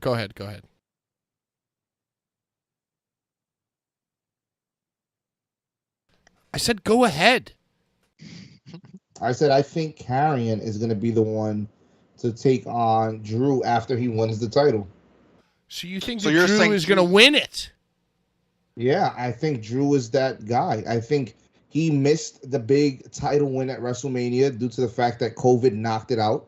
and he wasn't able to win the title in front of a stadium full of fans. And now they have the opportunity for him to go back home to Europe and do it on the same scale of event and actually win the title in front of people. In front of his home So family. I think that's really where they're going with this. His family, his family, his wife. I believe he just recently had a kid. You know what I'm saying? So this is something that they've wanted to do. Brian, what do you think? Not that I am not terrified to ask you what you think, but go ahead. Why don't you tell us what you think? I think that because it's Drew McIntyre's hometown that he might win. I think that's the only saving grace to him winning ever. Yo, but isn't WWE like so in situation. love with people losing in their hometown? Yeah. That's heat, brother. True. It's heat. It is, I mean, but that's, I don't know if he's they had want to like go that he's had like the worst luck. Drew McIntyre's had like the worst luck ever. He won the belt when like in a pandemic with no crowd, and he got like his title run like was like the worst title run ever, and now he's like in his hometown. Yeah. So if he loses, it's like another smack in his face. You know, it'd be another silly thing for them not to give him the title, being that this is a pay-per-view that is going to be, a history changer for WWE. You know what I mean? This is the first time doing a pay-per-view in Europe in over 10 years. I think they're going to try to recreate Stadium Stampede, and I think they're going to fail miserably. Yeah. You think they're going to fail miserably? Yeah, I don't think the crowd's what was Stadium Stampede? Stadium Stampede is when the Hart Foundation wrestled, and they were good guys, and the crowd was super hot because they hadn't been to, like, Europe in 10 years, whatever. And I just think that they're going to try to recreate that magic, and I just don't know if people are going to show up or show out for Drew the way that they think. People in other, like, when you go to other countries, they tend to, like, go off. So are you saying, Pat, that you feel like Drew is getting a Bret Hart go home build? Yeah, he is, but oh my God, dude. The most cringy moment of Raw last night was when Drew McIntyre shoehorned, "We're not fighters, we're not sports entertainers, we're wrestlers." And it's like, hey, shut up. Shut up. I felt like they were just going and they were like saying words that everybody knew that you weren't allowed to say.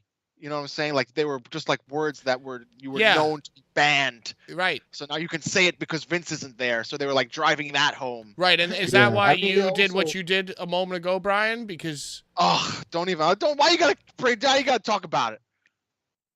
You know? Accidents happen. Like Thomas the Tank Engine. I mean, is that our new gimmick? Is that Brian could call people Jews, and because he's Jewish, we're good? Yeah, but he pulled the he pulled the Larry David gimmick. All right. I feel okay. I'm not. Don't you know? it's in the name of comedy.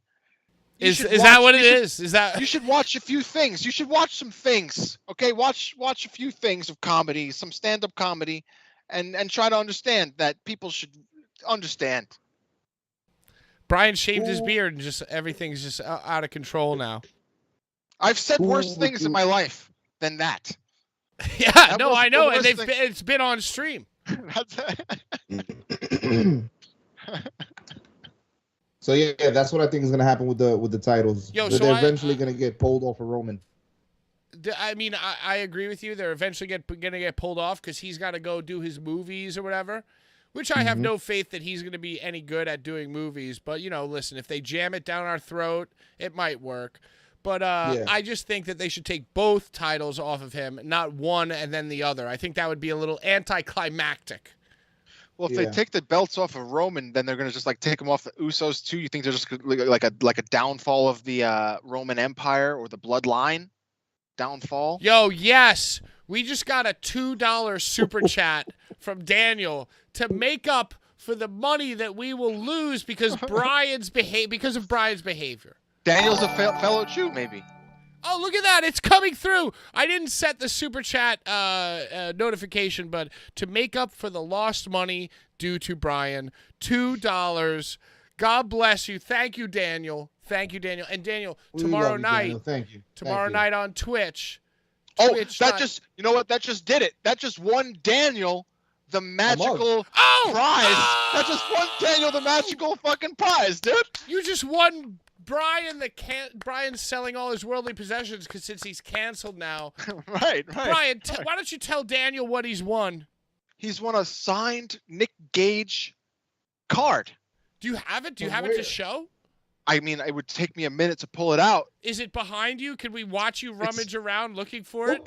Go get it, Brian. Go get it. You want me to go get it? Yeah, can we watch you get it? If you want. Thank you. I'll play the demonetized music while you look. We're giving away prizes and we're getting demonetized? When you gonna pay me? When you suck the money out of my ass. Prizes. Now We're get the giving away fuck out. prizes. It's okay. Monetize. My book of cards. Next here, thing dude. I have, Pat. I don't know. What do you think, Pat? Should we show them some love? We're good dudes, right? Do we show love? Yeah. Should we show some? Look at Brian flipping through his pages, Brian. Brian, what happened? So- could you flip around, Brian? I want the crowd to see you look through your pages. I'm looking through them, dude. Swivel around. Swivel around. Swivel getting- to the other side, is- Brian. What side? Relax over there. Oh, you already Swivel, told me I'm Brian. canceled. You're giving me directions. I'm already canceled. You don't give me directions. Baby? I'll never forget seeing Scott Steiner versus Nick Gage. Did either of you see that? Yes. That was ICW, wasn't it? Yes, it was. In Queens, right? Yes, in Queens. Yep, I remember that. I paid for that to watch it on Fight. I have a funny story for you. I had a friend. Bang. Look at this. Here it is. Wow, that's actually a very nice card. Can't get it with the light. Can We you can see it? We can see it. Pretty dope. That's what a silver Sharpie. It's a good one. There you go, Daniel. Thank you. Thank you, Daniel. Thank you for Daniel- sticking with Daniel us. saw it. Daniel was there for that. There for what? He He saw was it. there for the Nick Gage and Scott Steiner. Oh, fuck yeah. I have a funny story. So there's a kid That was I was friends with. ICW. There's a guy that I was friends with for many years. This guy named Aaron. Brian, you know Aaron. Ugh. Yeah, exactly. So Aaron is like a good friend who realized that like how easy it was to get backstage in wrestling. The Bullies showed him the way. Bullies gave him the format on how to get backstage on wrestling. And in Bullies, obviously Larry Legend has been a friend of the Bullies for a very long time. So Aaron, a tertiary friend of the Bullies, I wasn't even at that show, but Aaron knew me, so he just walked down into the locker room and saw Larry and basically claimed Blvd Bullies to get in. Smart guy. And used Blvd Bullies to get into the locker room, and then immediately went up to Larry and punished Larry. And then as soon as Larry didn't tell him to get the fuck out of town, Aaron then made his way over to Scott Steiner and said, Oh my just God. like Aaron used the Bullies to get into the locker room, once he was in the locker room, he used Larry to get to Scott Steiner and said, hey, I'm friends with Larry. Could we have a picture? And so Aaron, Now Scott Steiner's like, who's Larry? while Scott Steiner was getting dressed, he was very nice to Aaron and took a photo with him. But then as soon as Aaron left, Scott went up to Larry and screamed at him and buried him because Aaron claimed him. That's not Larry's fault. How's that Larry's fault? That's just someone Larry It was knows. all of our man. faults because, you can't have somebody claiming you. But that's completely Aaron's fault. Like Larry, like anybody can know Larry and say they know Larry. I could like some random guy that just met Larry could say, "I'm a friend of Larry." Oh, I'm sure you would, Brian. You know what I'm saying. You are a friend of Larry. Just to finish it up, Daniel, thank you for the super chat. $1.99 United States dollars. I'm $8 away from going to the store and getting myself a pre-rolled joint for after this. So thank you so much. Send those in. Send those in. Send those in. Basically, We're what I close. wanted to say about tomorrow is that tomorrow, twitch.tv/Blvd Bullies, Toxic Tweet Along. Sean joined excited? last week. Sean joined. Are you excited for I was the there. AEW episode? I was there, baby. I'm actually not excited at all. Do you want to preview AEW? Let's I talk know, about I wanna- let's talk I have about the the matches. coffin match Can- first. That's a do review. my So the giveaway? review, we're gonna review AEW. Wait, no, you know what, Brian? You said you know all of your controversy. You've taken all the spotlight away from Sean. Sean, what were you gonna say about your goddamn preview? I'm gonna give my damn giveaway. Sean's got a giveaway. A new giveaway. All right, the winner of this And you know what? giveaway. Well, I thought that had already given away your mug. You gave You away a did. mug to a young You gave lady away a that mug. that did something right. Yes, Brian, that's exactly So what I did. I'm going to donate. I'm going to ship this next item out to Pop. Ship this next item out to the next person. The next person who donates to the Blvd Bullies account on YouTube. Are you ready to see what it The is? next super chat gets this. Yo, Oh. what? What? Pop. Dude, love. Send some love. and Dude, this will I be want sent that. your way. It's mint out of the box. Very nice. Wow, dude, Very a nice. dude love pop? Dude, love Pop. That's pretty fire. See, I can't buy one of those because if I buy one, I'm gonna need like 7,000. That's the way I feel Dude, too, love dude. Pop. So who wants it? I can't do it. Wow, The that's next incredible. donation, whatever it is. Before we preview AEW and finish up, Brian, I was watching last week, and they started with the coffin match, and I just couldn't stop thinking about you because I know that you love that coffin match so much. But so are you saying that because you hated it? I mean, Yeah. I didn't hate it. I hated the finish. I thought that The finish was so sick how No. he fell right into it. the choking and the flopping. It's like what was more lame? What was more lame? Sting getting out of the coffin or Brody King, I'm sorry, falling into the coffin? What was lamer? I think Sting being there was lame as fuck. The whole stare off with Aleister Black was like the dumbest shit. Yeah, and you know it's funny because I thought everything between Darby Allin and Brody King was awesome. I thought the ending, how he choked him out and how he fell directly into the coffin was genius because he can't lift him. He's a small boy. He's a small guy, dude. He can't lift a man. it was just so lame how like It made the sense. coffin It just made lid, sense. It made like sense. Brody King's own weight of like him Ric Flair flopping 3 feet into the thing, into the Right. coffin, made the door shut. I would have liked it more It's the if only way it made sense though, because like he can't get him into the coffin. I would have liked it more if he listen. fell into the coffin and passed out, and then Darby Allin had to close the lid. But the fact Right. that the Ooh. lid, like Looney Tunes, closed on And him, Looney, he was so fell in lame, it. dude. It was like a Yeah. double thing. Yeah, it was like weird. So lame. It was Universal Studios gimmicked. All right. But the match was like I like that. I thought it was good though. I thought the shit they were doing was cool. Well, they were approached it bleeding. like a hardcore band. It was like, hey, track 1 of our album is going to be super fast and super heavy. So they were like, yo, we're going to come out and this match is going to be like fast and heavy and bloody. So I can appreciate that. It was sick. I think that it wasn't. I think it was better than I thought it was going to be. So you're telling me that Sting was laying in the coffin, waiting for his moment, and then the lights went out, and House of Black appeared and beat up Darby Allin 3-on-1 for like 5 minutes, and then Sting knew that was happening because Sting was laying in the coffin, and he wouldn't get out of the coffin. Like he could have gotten didn't out get and out. saved Darby. he believed in Darby. He believed in Darby. And then only when, the guy, Buddy Murphy, who, by the way, is dating Rhea Ripley now. Yes, that's facts. That's for a while. Only then, when he opened the lid, did Sting use his old man knees to poke himself up and start standing up like a human being. And then, by the way, nobody swings a baseball bat worse than wrestlers do. It's like every human being on the planet knows how to swing a baseball bat except a professional wrestler.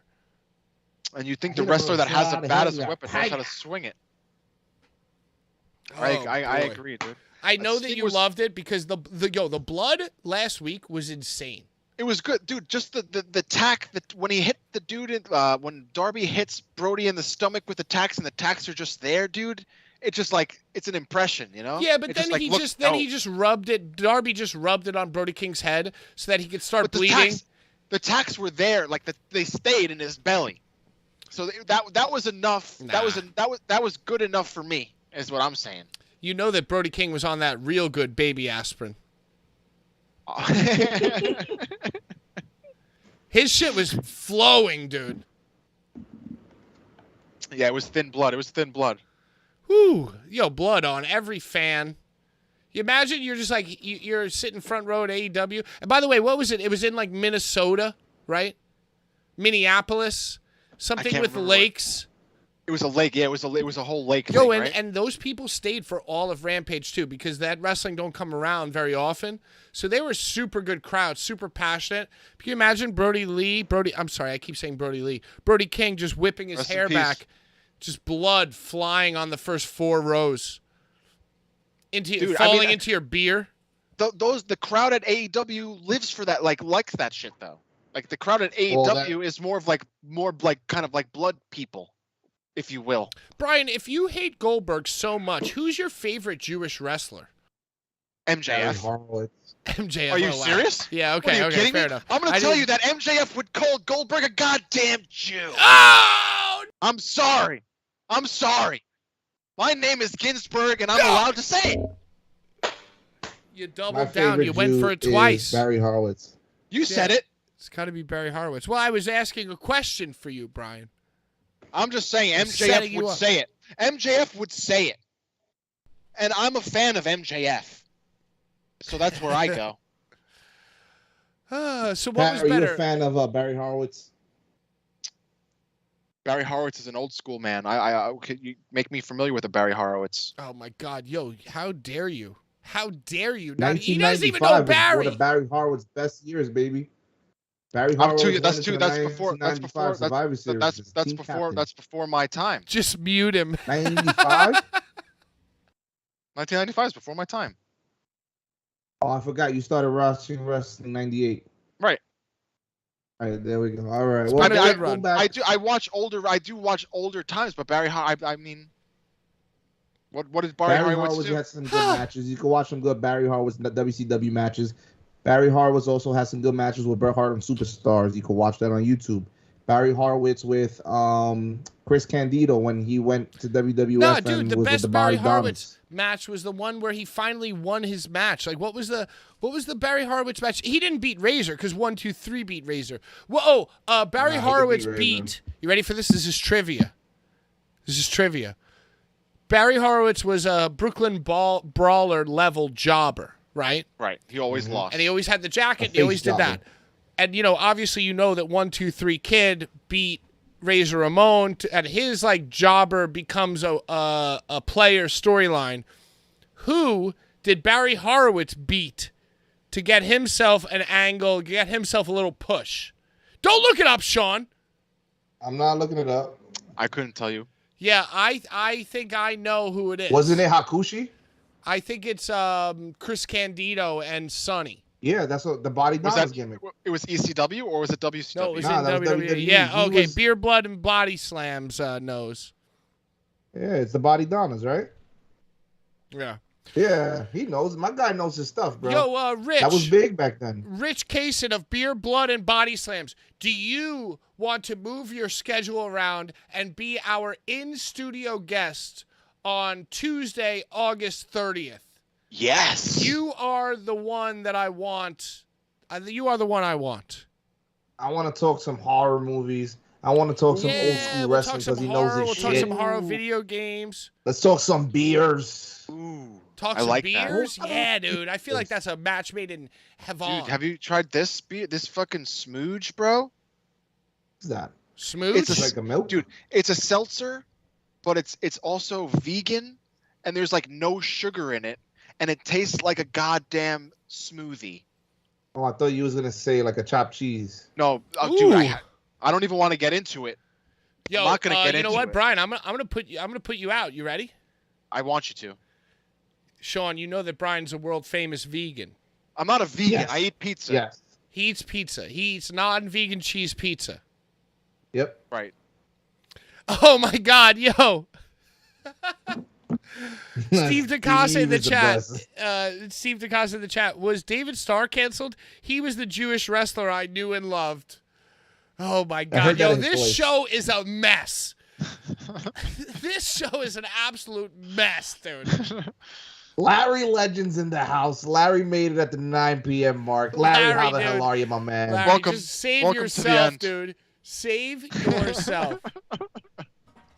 Larry, you missed Everyone's the heat, mad baby. at me. Everyone's mad at me, man. Larry, could you spend a few sentences typing up the Aaron Kaplan Scott Steiner interaction?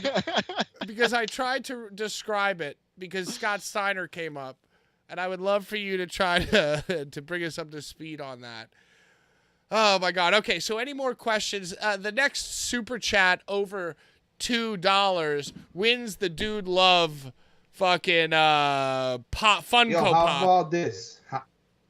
How about this? Make it an even 10, Wow. right? Make it an even 10, and you get Alexa Bliss.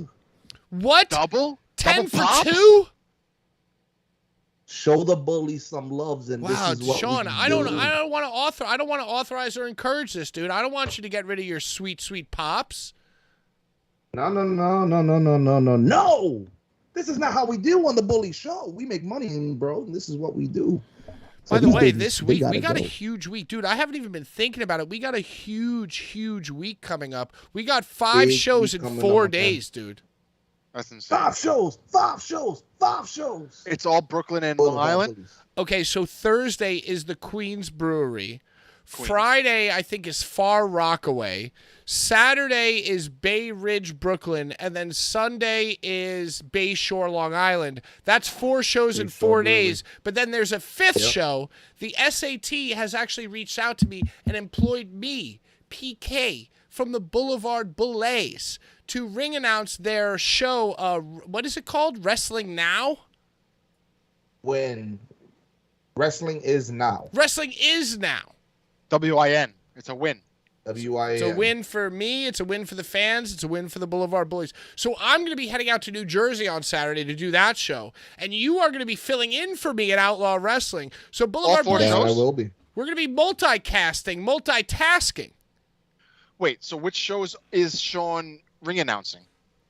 Sean All 4? Sean is going to be ring announcing, 100% ring announcing Saturday, August 20th in Bay Ridge. At Outlaw Wrestling. He might be doing the 19th as well, depending on my custody situation of my fucking hamster.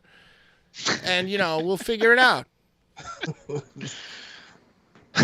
Formerly You got a of the hamster. group, Pat has a hamster problem. formerly of the group known as Blvd Bullies, recently disbanded due to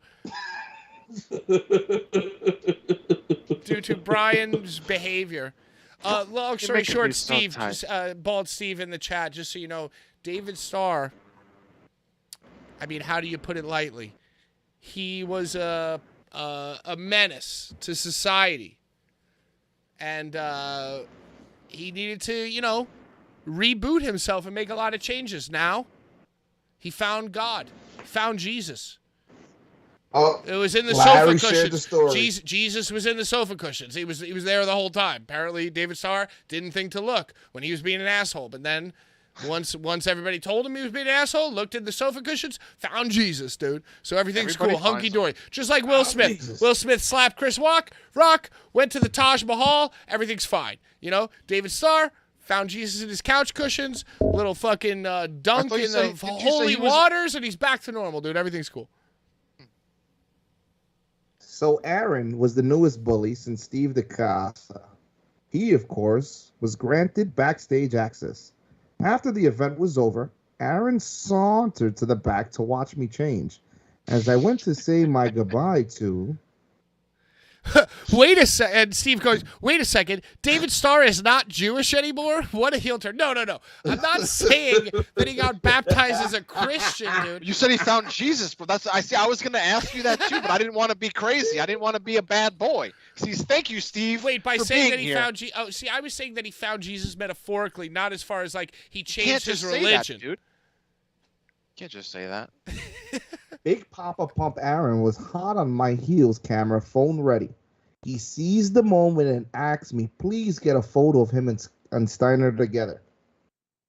You see, the one thing that is complete falsity about that story is that Aaron was never an officially ordained Boulevard Bullies. You see, I'm using religious terms now. Aaron was never ordained as a bully. Right, he used bullies. He used bullies, and then he used Larry. He used bullies, then he used Larry. He flip-flop jumped. I'm just using everybody. You know what he was, dude? I'm not even gonna say it, but you know what I'm thinking. He's a Kaplan.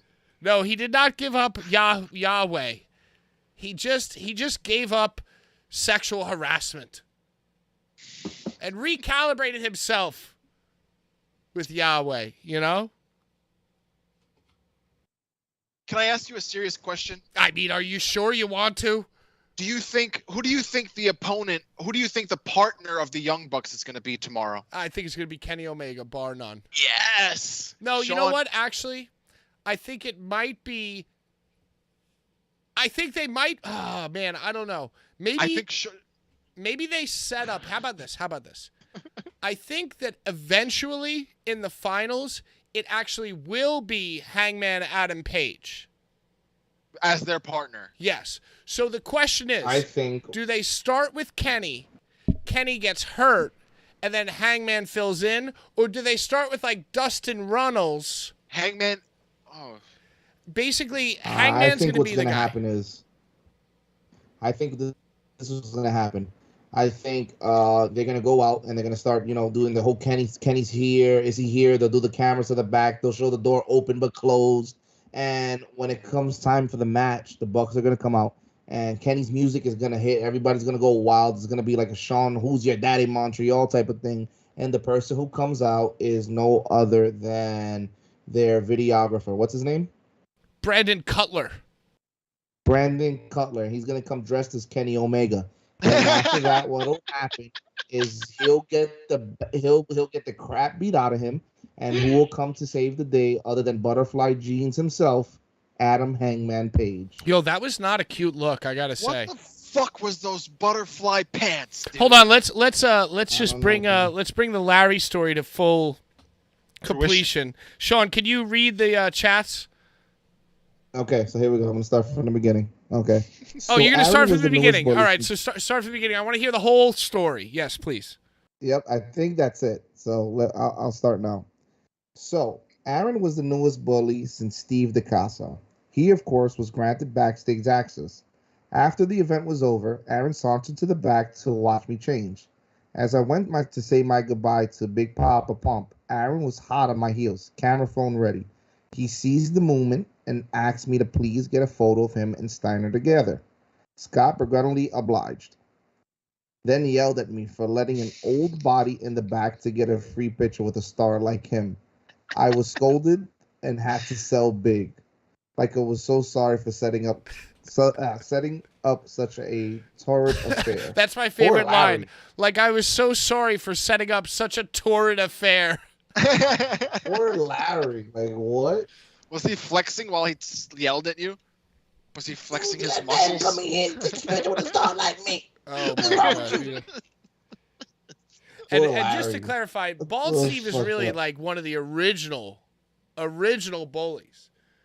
Even more original than the ones you think are original. Steve was working behind the scenes with me to even start up the idea of Boulevard Bullies. Aaron is just a little amoeba.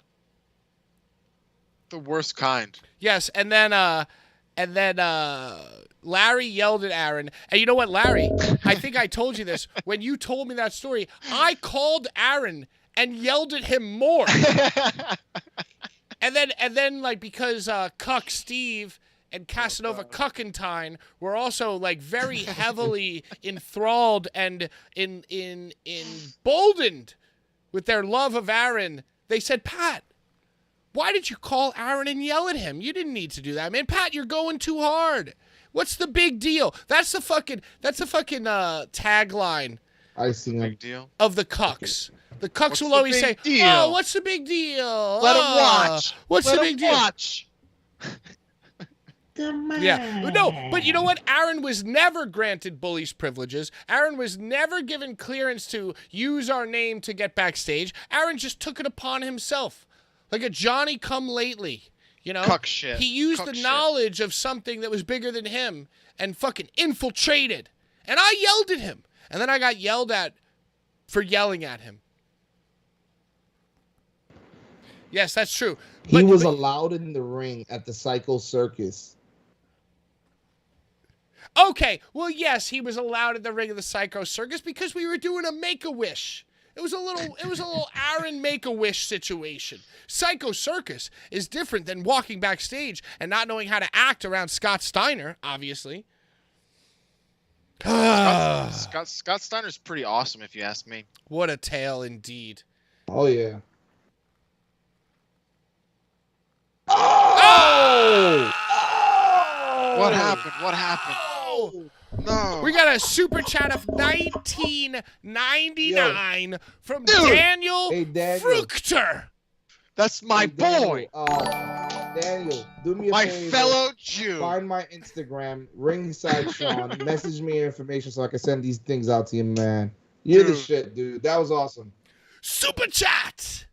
Dude, my boy. I appreciate you. Pat, go get your pre-roll. I appreciate you. Brian, I love you. Sean, you're a good, knowledgeable dude. Now you love me. Now you love me because you got $19, you motherfucker. No, I didn't say that. That's not me saying it. Oh, someone loves me? Daniel got some figs, man. Shout out to Daniel. So wait, you so got some figs coming your way, bro. Wow. Daniel, make sure you find my Instagram at Ringside Sean. You know what? Everybody, please be quiet. I want to play Daniel the "It's Not the Bassist of Metallica" Roman Reigns song, please. That's all I have queued up for him. Let's just play it. He's not the basis for Metallica. Cheers to Daniel. He's not the basis for Metallica. He's not the basis for Metallica. He's not the basis for Metallica. Hey, Jibby. Jibby's in the chat. What's up, dude? Does that take heat off me? Does that take the heat off me? Did Daniel single-handedly take the heat off me? With Brian, those, as long as you shut up and let me play this song again, all the heat's off of you. You ready? All Here right. we go. He's not the basis for Metallica. He's not the basis for Metallica. He's not the basis for Metallica. He's not the basis for Metallica. He's not the basis for Metallica. Wow, incredible. We are going to play the Blvd Bullies theme because we're just about done. Do we have any other wrestling thoughts that we want to share? Shout out Jimmy, by the way. We're supposed to be watching Circle 6 this weekend. We already raised our right hands about Circle 6. We raised our right hands. So this weekend we're going to watch Circle 6. We will be watching the Circle 6. I thought it was this and week. And we will be. You like thought we this missed past it already. week. I thought I missed we it. Missed it. But you didn't. You didn't. I thought miss that you guys were doing work that I missed. No, but Sean was doing all the work. I didn't. I was just relaxing. Jibby says, "What's up, Papito?" But listen, this Thursday we're in Brooklyn. Oh, excuse me, we're not in Brooklyn anymore. It's moved. We're now in the Queens Brewery. Come have a beer. Come have a burger. I'm sure there's gonna be ice cream there. I don't think it's gonna be that hot. Come see some wrestling. Start the weekend off right, and then when Friday comes around, come on down to Rockaway. Rockaway, we're gonna have a fundraiser over for the EMTs over there. Scotty Too Hotty's gonna be in the house. Scotty Too Hotty's doing all 4 days, dude. Is Scotty Too Hotty? Is he wrestling? Let me tell you something. You know what? Yeah. Let me just tell you. Scotty Too Hotty is the headlining act on all 4 days, and by Sunday night, I am going to worm my way in. No pun intended, to his subconscious. I am going to befriend him. I'm going to use my love that Kevin Sullivan has given me. Kevin Sullivan's a huge friend of the Bullies, loves the PK. And I'm going to use Kevin Sullivan. I'm going to get Kevin Sullivan wine. And then myself and Kevin Sullivan and Scotty Too Hotty are all going to share wines. And by the 4th day, mark this down in your calendars. I guarantee that myself and Scotty Too Hotty will do the Too Cool dance together. Where you do the fucking you need glasses. You need to not forget your glasses. Yo, Sean, on Sunday you're gonna be there, right? Of course. So I'm ring announcing Thursday and Friday. You're ring announcing Saturday. By Sunday, dude, it's gonna be Scotty Too Hotty, me and you, and at the end of the show, What? we are going to do the Too Cool dance, dude. I'm about to buy a Too Cool shirt right now. Dude. Just to do the dance. Bring in Should we buy some yellow pot. sunglasses? We are going to be bringing, we better bring pot. We're going to bring a whole bunch of pot for Scotty Too Hottie. We're bullies. We're gonna What do you think? We're going to What's get him that new so flower high pot? and so drunk that he doesn't even know who's asking. It might as well be Brian, Christopher, and Rakishi asking him to do the dance with him. Rest in peace. Rest in peace. Rest in peace, Rakishi. All right, cool. So let's run down the winners. What a show. I guarantee it. I guarantee you that Bullies over the next 4 days are going to be using all of their moxie, all of their charm, all of their contacts to be dancing with Scotty Too Hottie by the end of this weekend, dude. That is a fucking guarantee. And when's the Blvd Bullies Outlaw Rumble? I might enter myself into that. I might just ring announce that and say the first entrant is me. Just off the script, just go into business for myself, dude. I'm for it. Let's do it. Let's do it. Let's do it. So who are the winners of these contests? I forget. Which contest? Oh, Urka got something. Urka right? didn't get anything, but I'm gonna send to Urka something. It was a different girl. There was a girl that Alicia. won. Alicia. God damn it, Brian, could won you the get mug. to know our viewers, please? Yo, you were the one that was supposed Alicia to won the remember. mug. Alicia won the mug. Right. Daniel got himself some 2 pops. Daniel got 2 pops and the Nick Gage. And the Nick Gage. And you know what? Hold on one second. Hold on one second.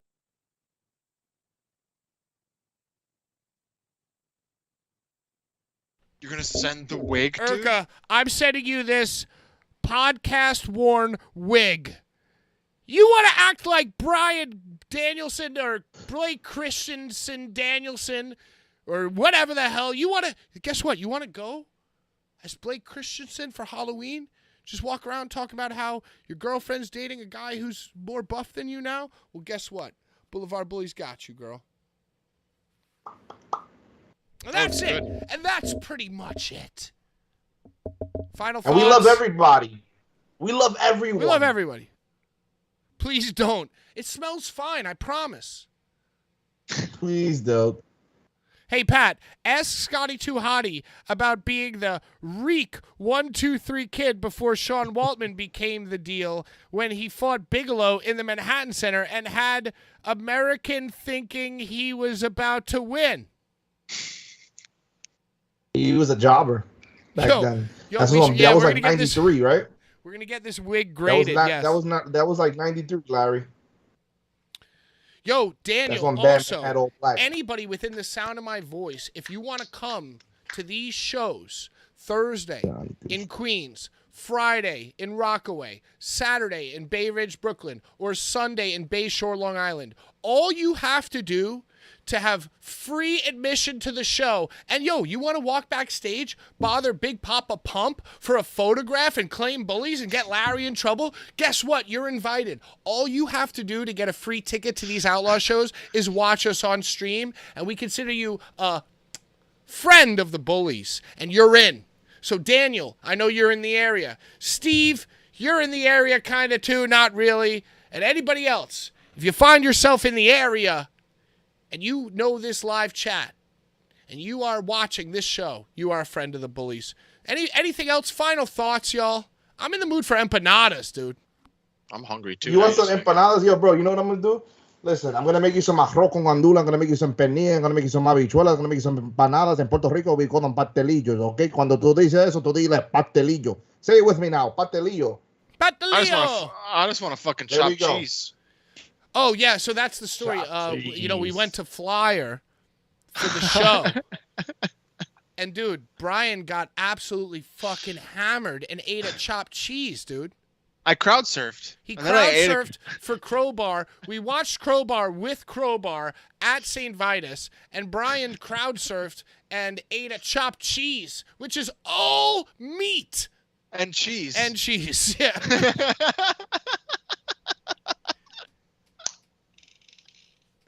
It was so good. How good was it, dude? Well, I love. Why does it gotta taste like that? It's Nothing else tastes like that, dude. It's because of the meat, dude. It's because of the meat and the cheese. Whoever thought? Who would have thought, dude? Who would have thought that meat and cheese taste like that? God Not damn. me. What a show. This show times, sucks, yes. dude. This show sucks. Daniel says, let's give no back and problem, give man. the Alexa Bliss for the next one. I'm grateful for dude love, though, my dude. Spread the love. All right, so that has been said. got it, my we are man. You got keeping it. Alexa Bliss in the chamber for next week. Thank you, Daniel, for the super chat. Sean, Jibby says that you want Chinese food. Is this true? It is true. Is he just saying to you over and over again that you want it because he wants it? No. Jibby is not even with me right now. He's texting Rose. So Jibby's trolling me right now, trying to make me laugh and pop on the screen. Jibby wants me to pop for the Chinese food right now. So I'm trying not to pop. All right, everybody within the sound of my voice, starting with Brian, going on to Sean, and then everyone in the chat, say your perfect favorite Chinese food order right now. Well, I try not to eat meat except for when I'm really drunk. So I would get like a General Tso's tofu and some lo mein. Nice. Oh, lo mein. Feeling a lo mein. Yeah, it's good. It's Yo, good. you know I like all that stuff is cooked in like meat oil, meat grease. It's like they use the same Dude, pans. I ate a fucking chopped cheese. You think I care? I'm going to go straight Brooklyn Bushwick, pork, fried rice, chicken wings, duck sauce. Oh, you do the chicken wings. Yeah. I mean, I'm pretty close to that. I never do fried chicken from a Chinese. I'll go like chicken broccoli fried rice combo with maybe some crab rangoons, dude. Ooh, crazy. Now you make me hype. Now you make me want some crab rangoons, bro.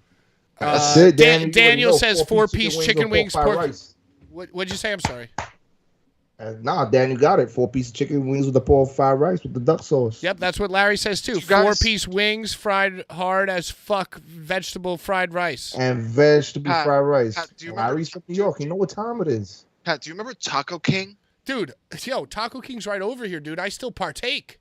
Dude, what was the Is thing Taco called? King It like wasn't a called a Tex-Mex? crunch. It wasn't called a crunch wrap, but it was like a crunchy burrito that had a specific name. Oh, it was like a fried burrito. It was a fried burrito. It was but like that's like their version of like the chimichanga. They It's like called it something though. They had a flautas name. or something. Right? Yeah, they had a name for it. Taco Yo, King. and the thing with Taco King is that you get the S1 through 9, which is like the combination with the fajitas and Damn, then you're making me Taco want King's Taco King, the dude. thing that put me onto sriracha, dude. Sriracha was like not all that. It wasn't everywhere, but Taco King had the sriracha.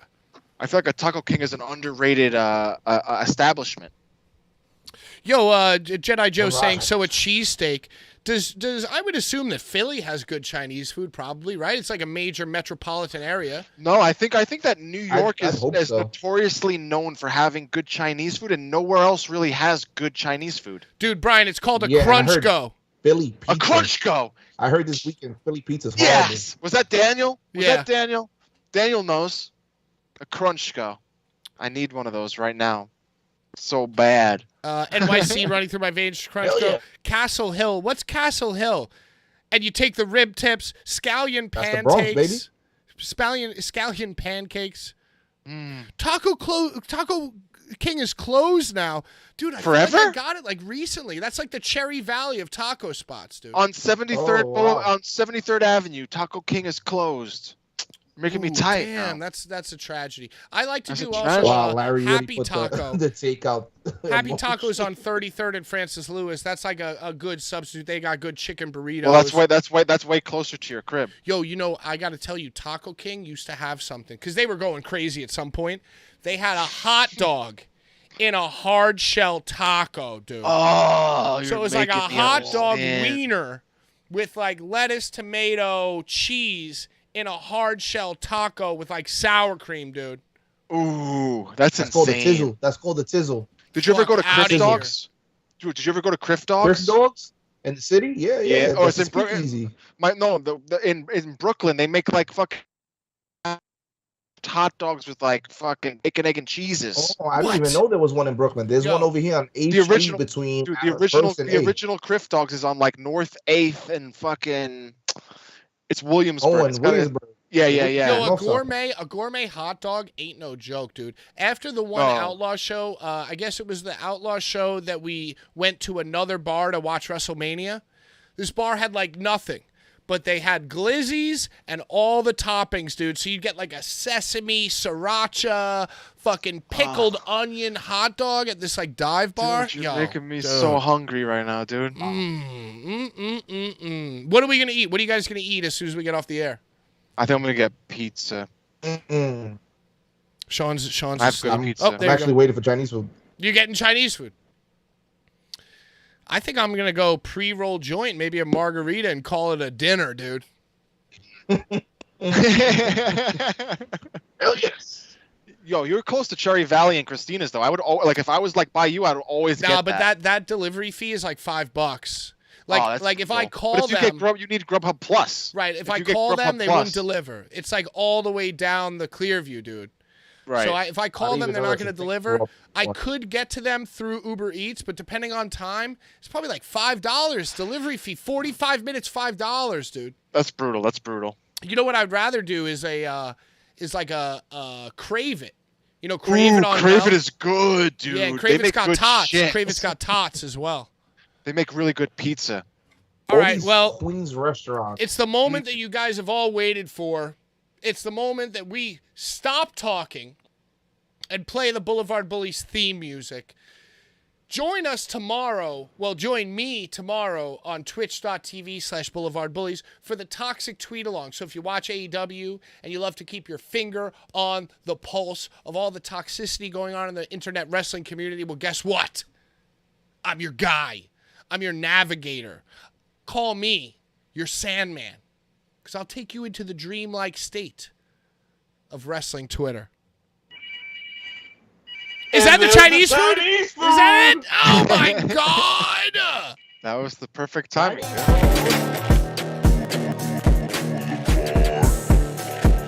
Wait, what was that? What was that? I already had you I said muted. perfect I time. had the song come in. I said perfect timing. Perfect timing. All right, y'all. Until next week. Thank you to everybody. Send your addresses. DM us on Twitter. DM us on Instagram. Send us your addresses. Daniel, why don't you cut out the middleman and come to one of these shows this weekend, and we'll present it to you in person. We want to hang out with you, dude. We love you. Thank you, Jibby. Thank you, Steve. Thank you, Shout out everybody. Urka. Thank you, Alicia. Thank you, Sean's brother. Larry the Legend. Yo, all the guys, all the gals, all the bullies. We love you. We live for you. Bye-bye.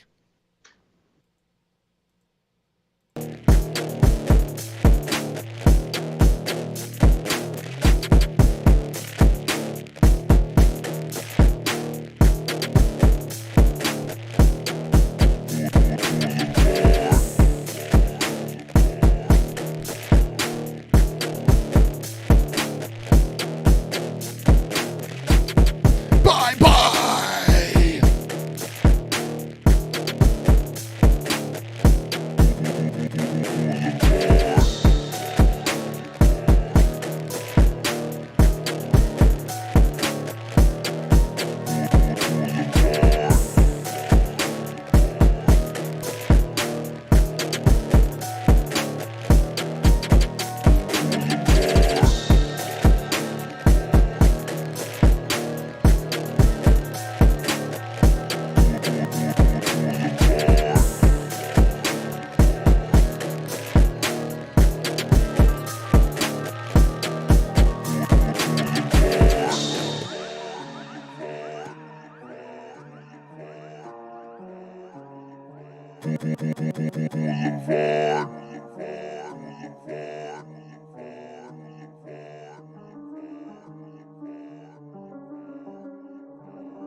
Oh, so cursed, may you burn in hell forever, forever, forever, forever, forever.